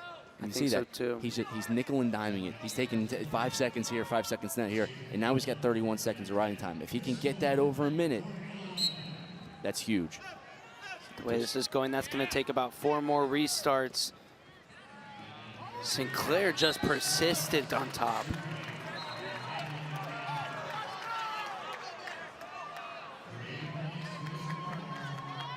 If you're McAnally, you're doing a good job getting your feet, but you got to stay in the center. As you're coming up, don't let your chest get high so that Sinclair can drive through. Get up to your feet, find your hips, start fighting hands, and stay in the center of the mat. There, this time he's staying low, trying to run the feet. Sinclair somehow can just follow and get behind, though. And he's using that edge to his advantage. Every time they start to get to the edge, you can just take him out. This is textbook riding in the third period. This is textbook shortening the period by Sinclair. And it's starting to mess with McAnally's head. It's like, man, I keep getting my feet, I can't get out. What do I got to do different? But you just got to be consistent. You're down by 5. You're down 5-1. Get my escape. Go get a takedown to tie this up. Big restart here with 11 seconds until Sinclair has a minute of riding time. Lift and return from Sinclair. McAnally again back up to his feet, but again out of bounds, and there's a stall call on Sinclair. And it's a stall call, but you'll take that stall Yes. call, right? You'll take that stall call to keep yourself on the mat, right? And you probably don't want to give up another one because he's going to end up probably getting this escape. But you're over a minute of riding time, and that just gives you a little bit more breathing room. And we know you need all the breathing room that you can get against McAnally late. Really impressive stuff here on top from Aiden Sinclair as he just continues to pick McAnally up, put him down, use the boundary to his advantage. Yeah, I talked about shortening the period. Now there's 1:01 left. So imagine at any point when McAnally gets his takedown, he's got to go right away. He doesn't have enough time to waste, and that's because Sinclair has done a good job of shortening this period.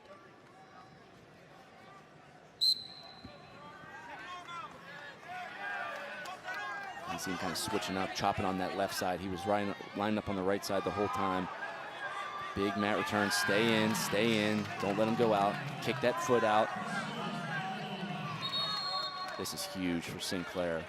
He might get this right out here. This is championship ride right here.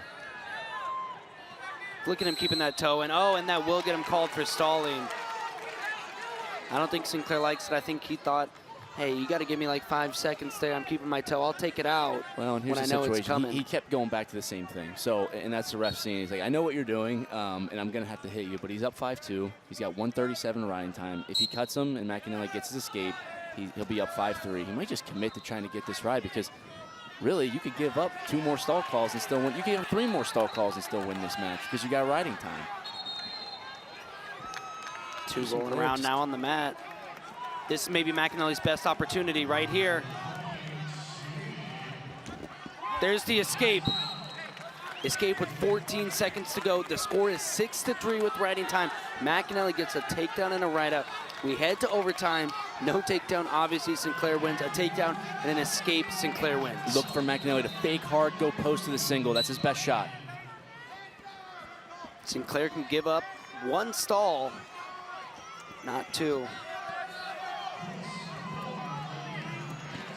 Sinclair doing a good job keeping distance, and Aiden Sinclair, the takedown, the top game. Really incredible performance from Aiden Sinclair. He wins this one 6-3 with almost 2 minutes of riding time. Well, we're talking a lot about McAnally's attacks. Sinclair, great shutdown defense, re-attacked for the takedown, but it was the ride. That's the story of this match. Almost the whole third period ride against a guy that's as explosive and good as McAnally. That's one of the most impressive things we've seen this whole weekend. You think about it, that's the guy Carter Sorachi couldn't ride. That's the guy Parker Keckeisen couldn't ride. And for what Aiden to do what he just did is really impressive stuff. And it makes our team score, don't forget, this is still a duel. Our team score is now 12-11 with 2 matches to go.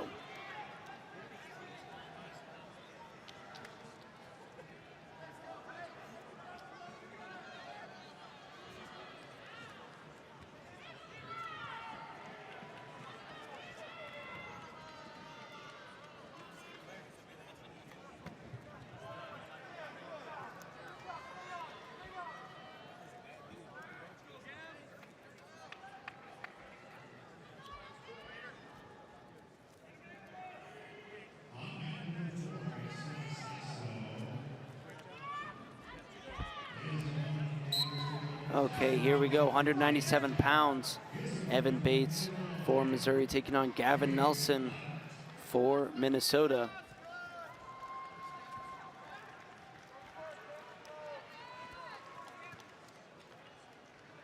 Yeah, both these guys have scrapped really hard this week. Bates ended up kind of getting in a weird pin. He gave up a pin against Iowa and Minnesota and Dean. Then he lost right at the end to Stephen Little. He was winning the whole match, got the takedown, and then gave up a takedown with like 2 seconds on the clock to lose.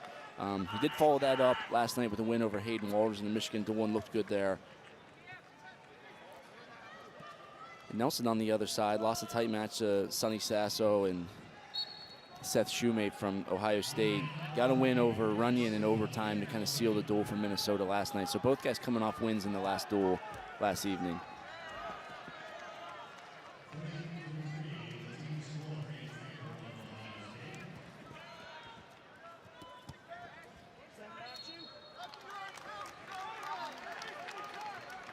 Bates controlling center, but Nelson right now with that right side collar tie.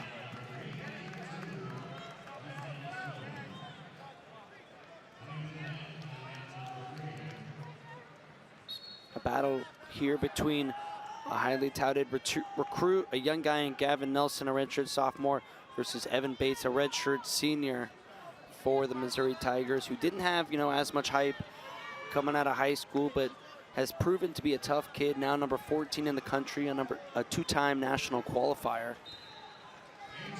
Yeah, from Indiana. Spent most of his career at Northwestern. Pretty decent year last year. Got the national tournament and hit the transfer this year. Ended up in Missouri. The second guy they got from Northwestern. We didn't see Max Mayfield earlier, but both guys coming from Northwestern. And you know, Nelson's been in every match he's had this weekend has been super close. That match with Sonny Sasso, he went big in body lock. In, you know, being from Minnesota, you know these guys like to be they're comfortable upper body. They're good at Greco. It's hard in folk style to sometimes force that position. Instead of looking for a throw or a big pin, can you get to the body lock? Can you take him out of bounds? We saw a couple guys do that earlier. When you get to that underhook, can you drive the guy to the edge? Can you drive the guy to the edge? Get rewarded with the stall call, and then let that open up your offense as the guy has to open up.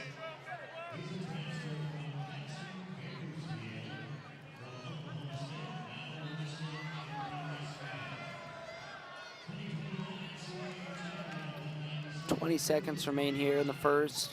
There's a nice attack from Nelson. Threatened high crouch one side, single leg the other, but couldn't get deep enough.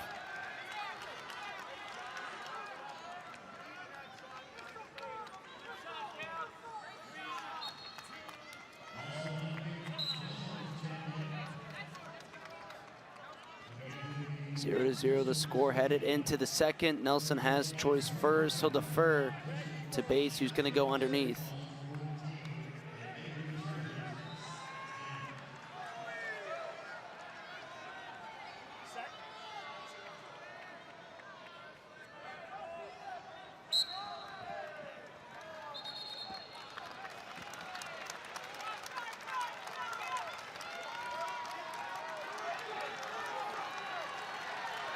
And there is the escape for Bates, and he's right back in on the shot. Nelson trying to kick out.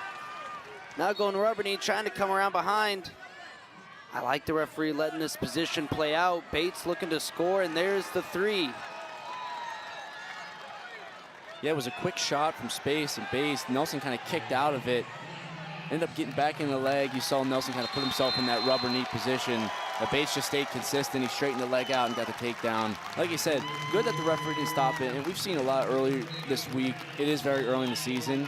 But Nelson did put himself there. He went to set the corner. He went to put rubber knee. So if you're going to put yourself there and the guy is going to continue to wrestle, then that's something that referee should continue.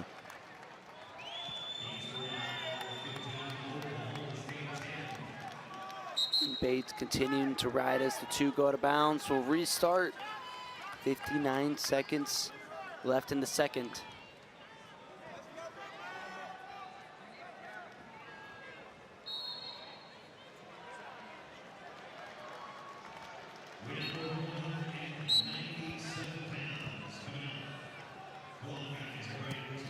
Roll attempt for Nelson. He captured the ankle for a second.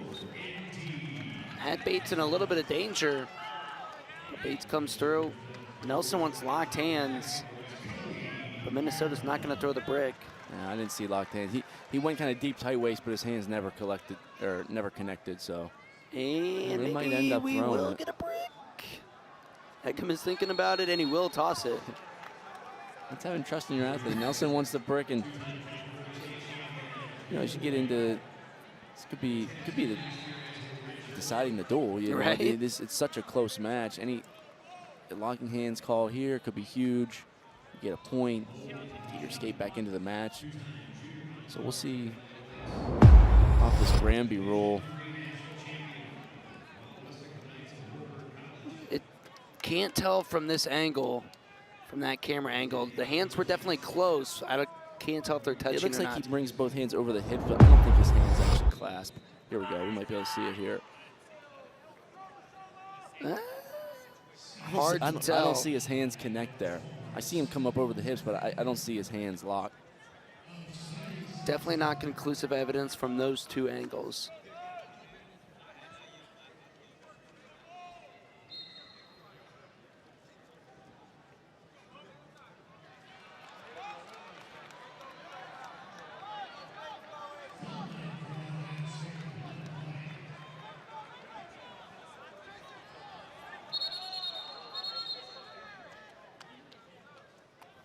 independent review here, as it is a challenge, not an official review.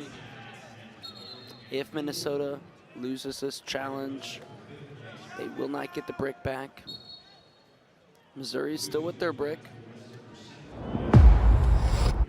Here's another look at it in slow-mo.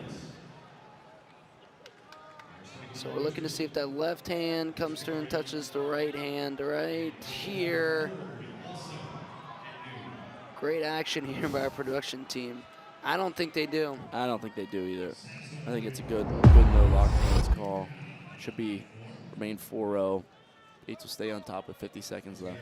And looking ahead at heavyweight, I think you probably think Coy Hopke is the favored if they go with Hopke. The Tabor got some matches earlier. It looks like Hopke's warming up. I think he's the favorite going in against Stoner into that heavyweight match. And with Minnesota up 12-11, it doesn't seal the duel if you win this match, but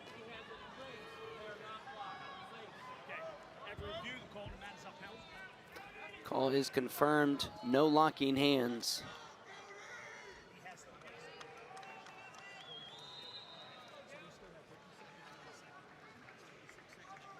So 50 seconds to go here in the second period. Bates will resume on top. Nelson, quick stand up. Good motion on bottom here from Nelson, and there's the escape.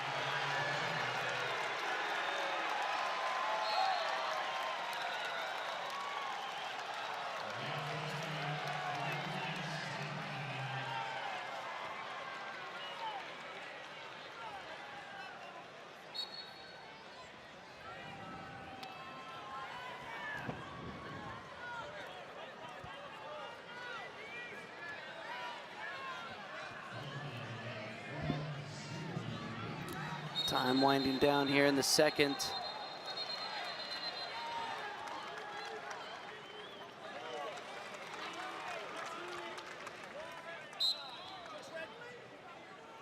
Now Nelson will get his decision. Gotta think he's gonna go back underneath.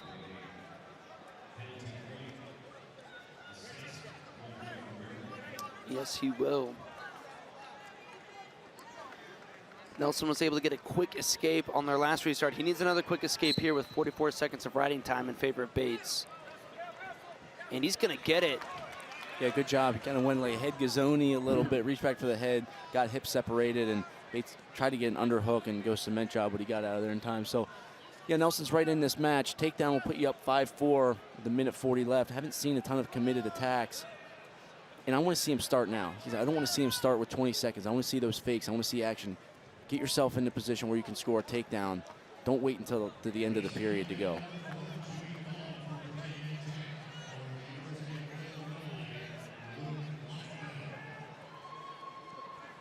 Nice double from Bates. And Nelson's comfortable upper body. Bates does a good job staying strong there and getting out of it.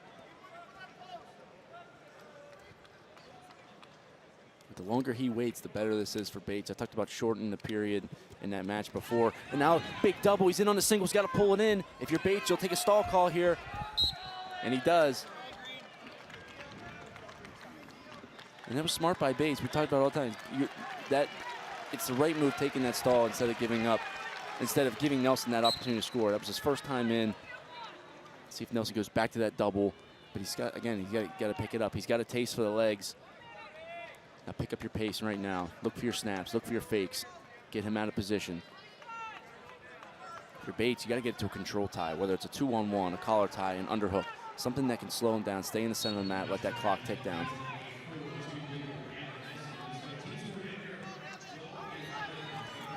Nice single leg by Nelson, but good defense from Bates. Just too much pressure there. Well, he sat right into kind of threatening a cradle.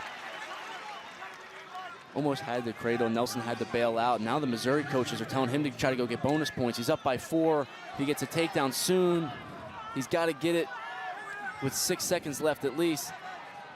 Nelson on the run. Major decision would be huge here. Nelson bleeding from the eyebrow. Yeah, he took a head there, I think, on one of those down blocks, and it's flowing pretty good. All this just for 3 seconds. Yeah, great. While Bates was just putting a frantic pace on, I think his head might have popped him in the eyebrow.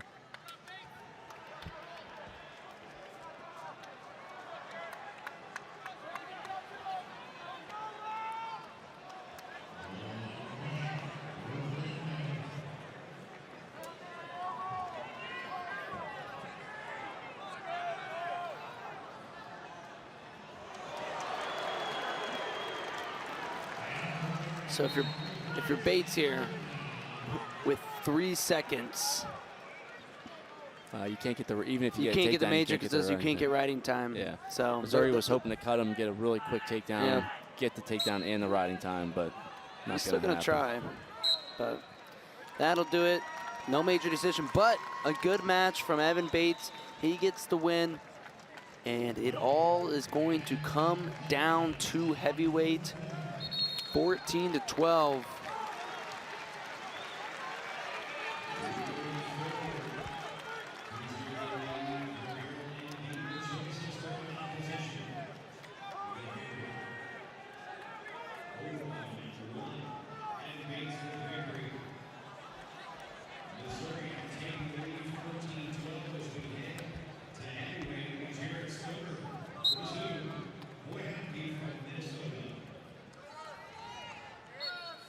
Here we go, 285 pounds, Coy Hopke for Minnesota taking on Jarrett Stoner.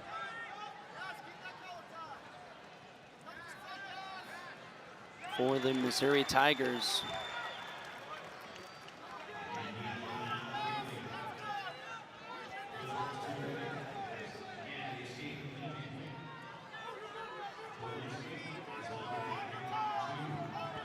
All comes down to this. Whoever wins this match will win the duel for their team.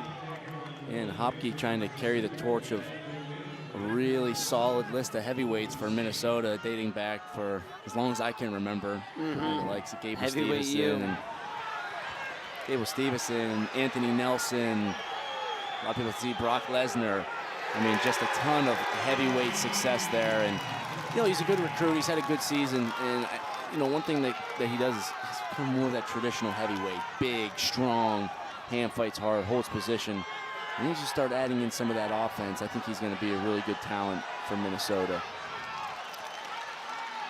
And if Hopke were to win this match, you know, I don't want to rub salt in the wounds or bring up bad things. And I don't even know what criteria would be, but the headgear point from Mendoza is going to loom a little large because that would make the score 15-15. Like I said, I don't know what criteria would be, but unfortunate. It shows how important those team points can be in close duels like this.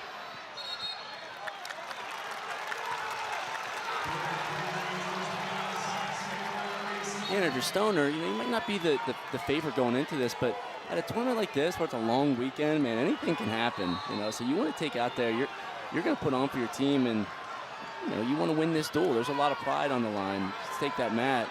You want to be the guy that brings it home and be the hero.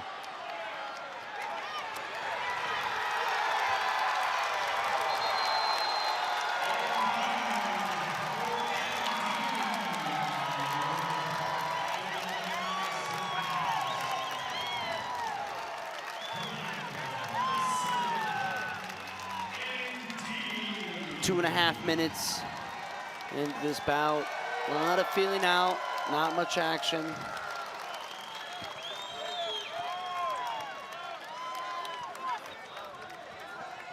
And Hopke taking Stoner all the way into mat 2. And he's going to get the stall call for that. Good call.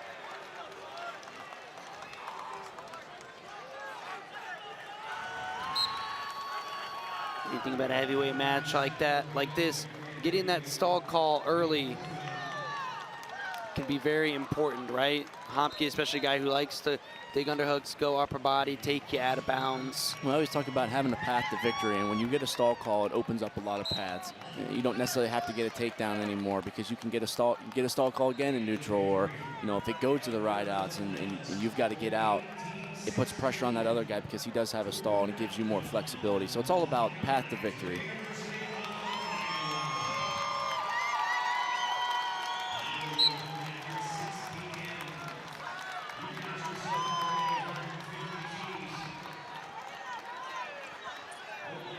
Big return from the big man, Koi Hopke.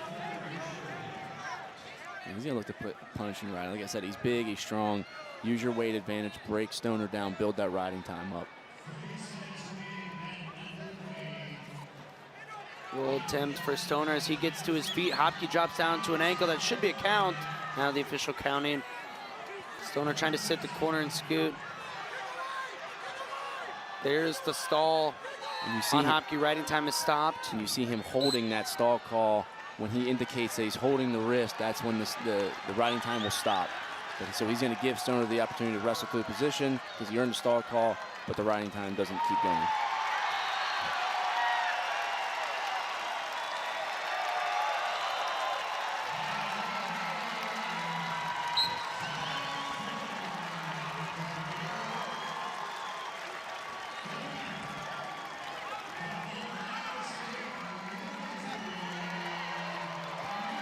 And roll through attempt for Stoner. Navy ride potentially here for Hopke, but Stoner able to get that right knee back down in front to the mat.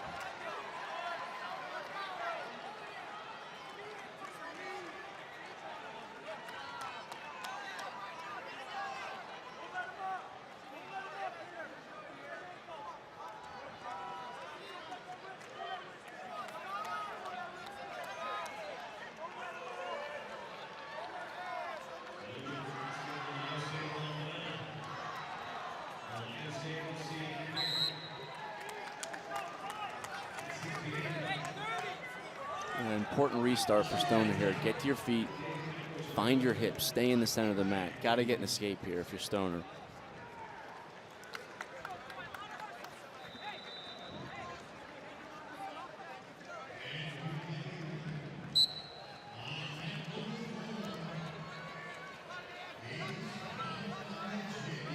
Hopke doing a good job coming out to the side. Stoner's got a seal now on that left side, but Hopke slips the left boot in and goes back to work on top.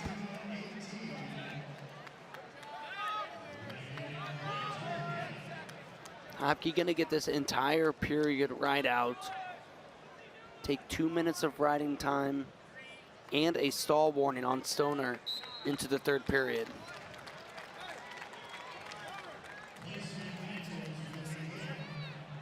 Yeah, Hopke's going to go down.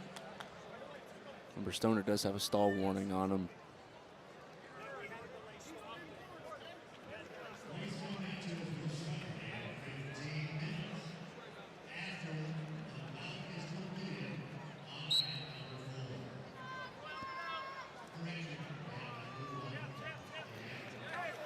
And Stoner just gonna kick Hopke and get to work on the feet.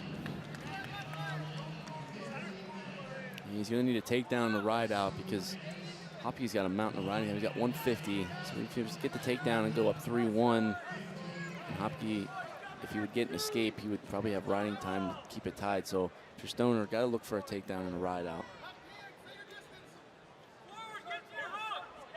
And I don't think it's going to be the case of being able to go through Hopke. You're not going to go straight through him. You've got to get him reaching just like you did. Good angles. Now wrestle through it, wrestle through it, wrestle through it, wrestle through it. Nothing yet. Good single leg. Come up. Got to come up. Got to come up. Big opportunity for Stoner here. He's got to straighten that leg. Hook the leg. Hook that bottom leg. Now, find his foot. Push off the knee. Push off of it. Push off the knee. Pop your head. You're in good shape. Be patient here. Keep wrestling. Keep wrestling. Can't let this be a stalemate. This is his best opportunity. Has to kick that head out. Oh, and now he's in trouble. Hopke recovers, get his hips down, that knee in between. And now Hopke's gonna be looking to score, and he's gonna do it. And Hopke just floated his hips over, got heavy, got to a sprawl. Stoner really good attempt. He had that foot hooked for a little bit.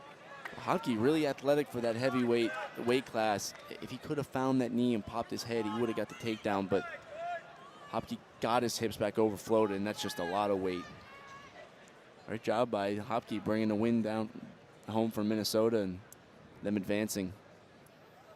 Absolutely. Both these teams will compete right away. Scheduled to start at noon. We have been taking a short 5 or 10 minute break upon the completion. So I can't promise you it's going to be right at noon, but. And that team point, wow.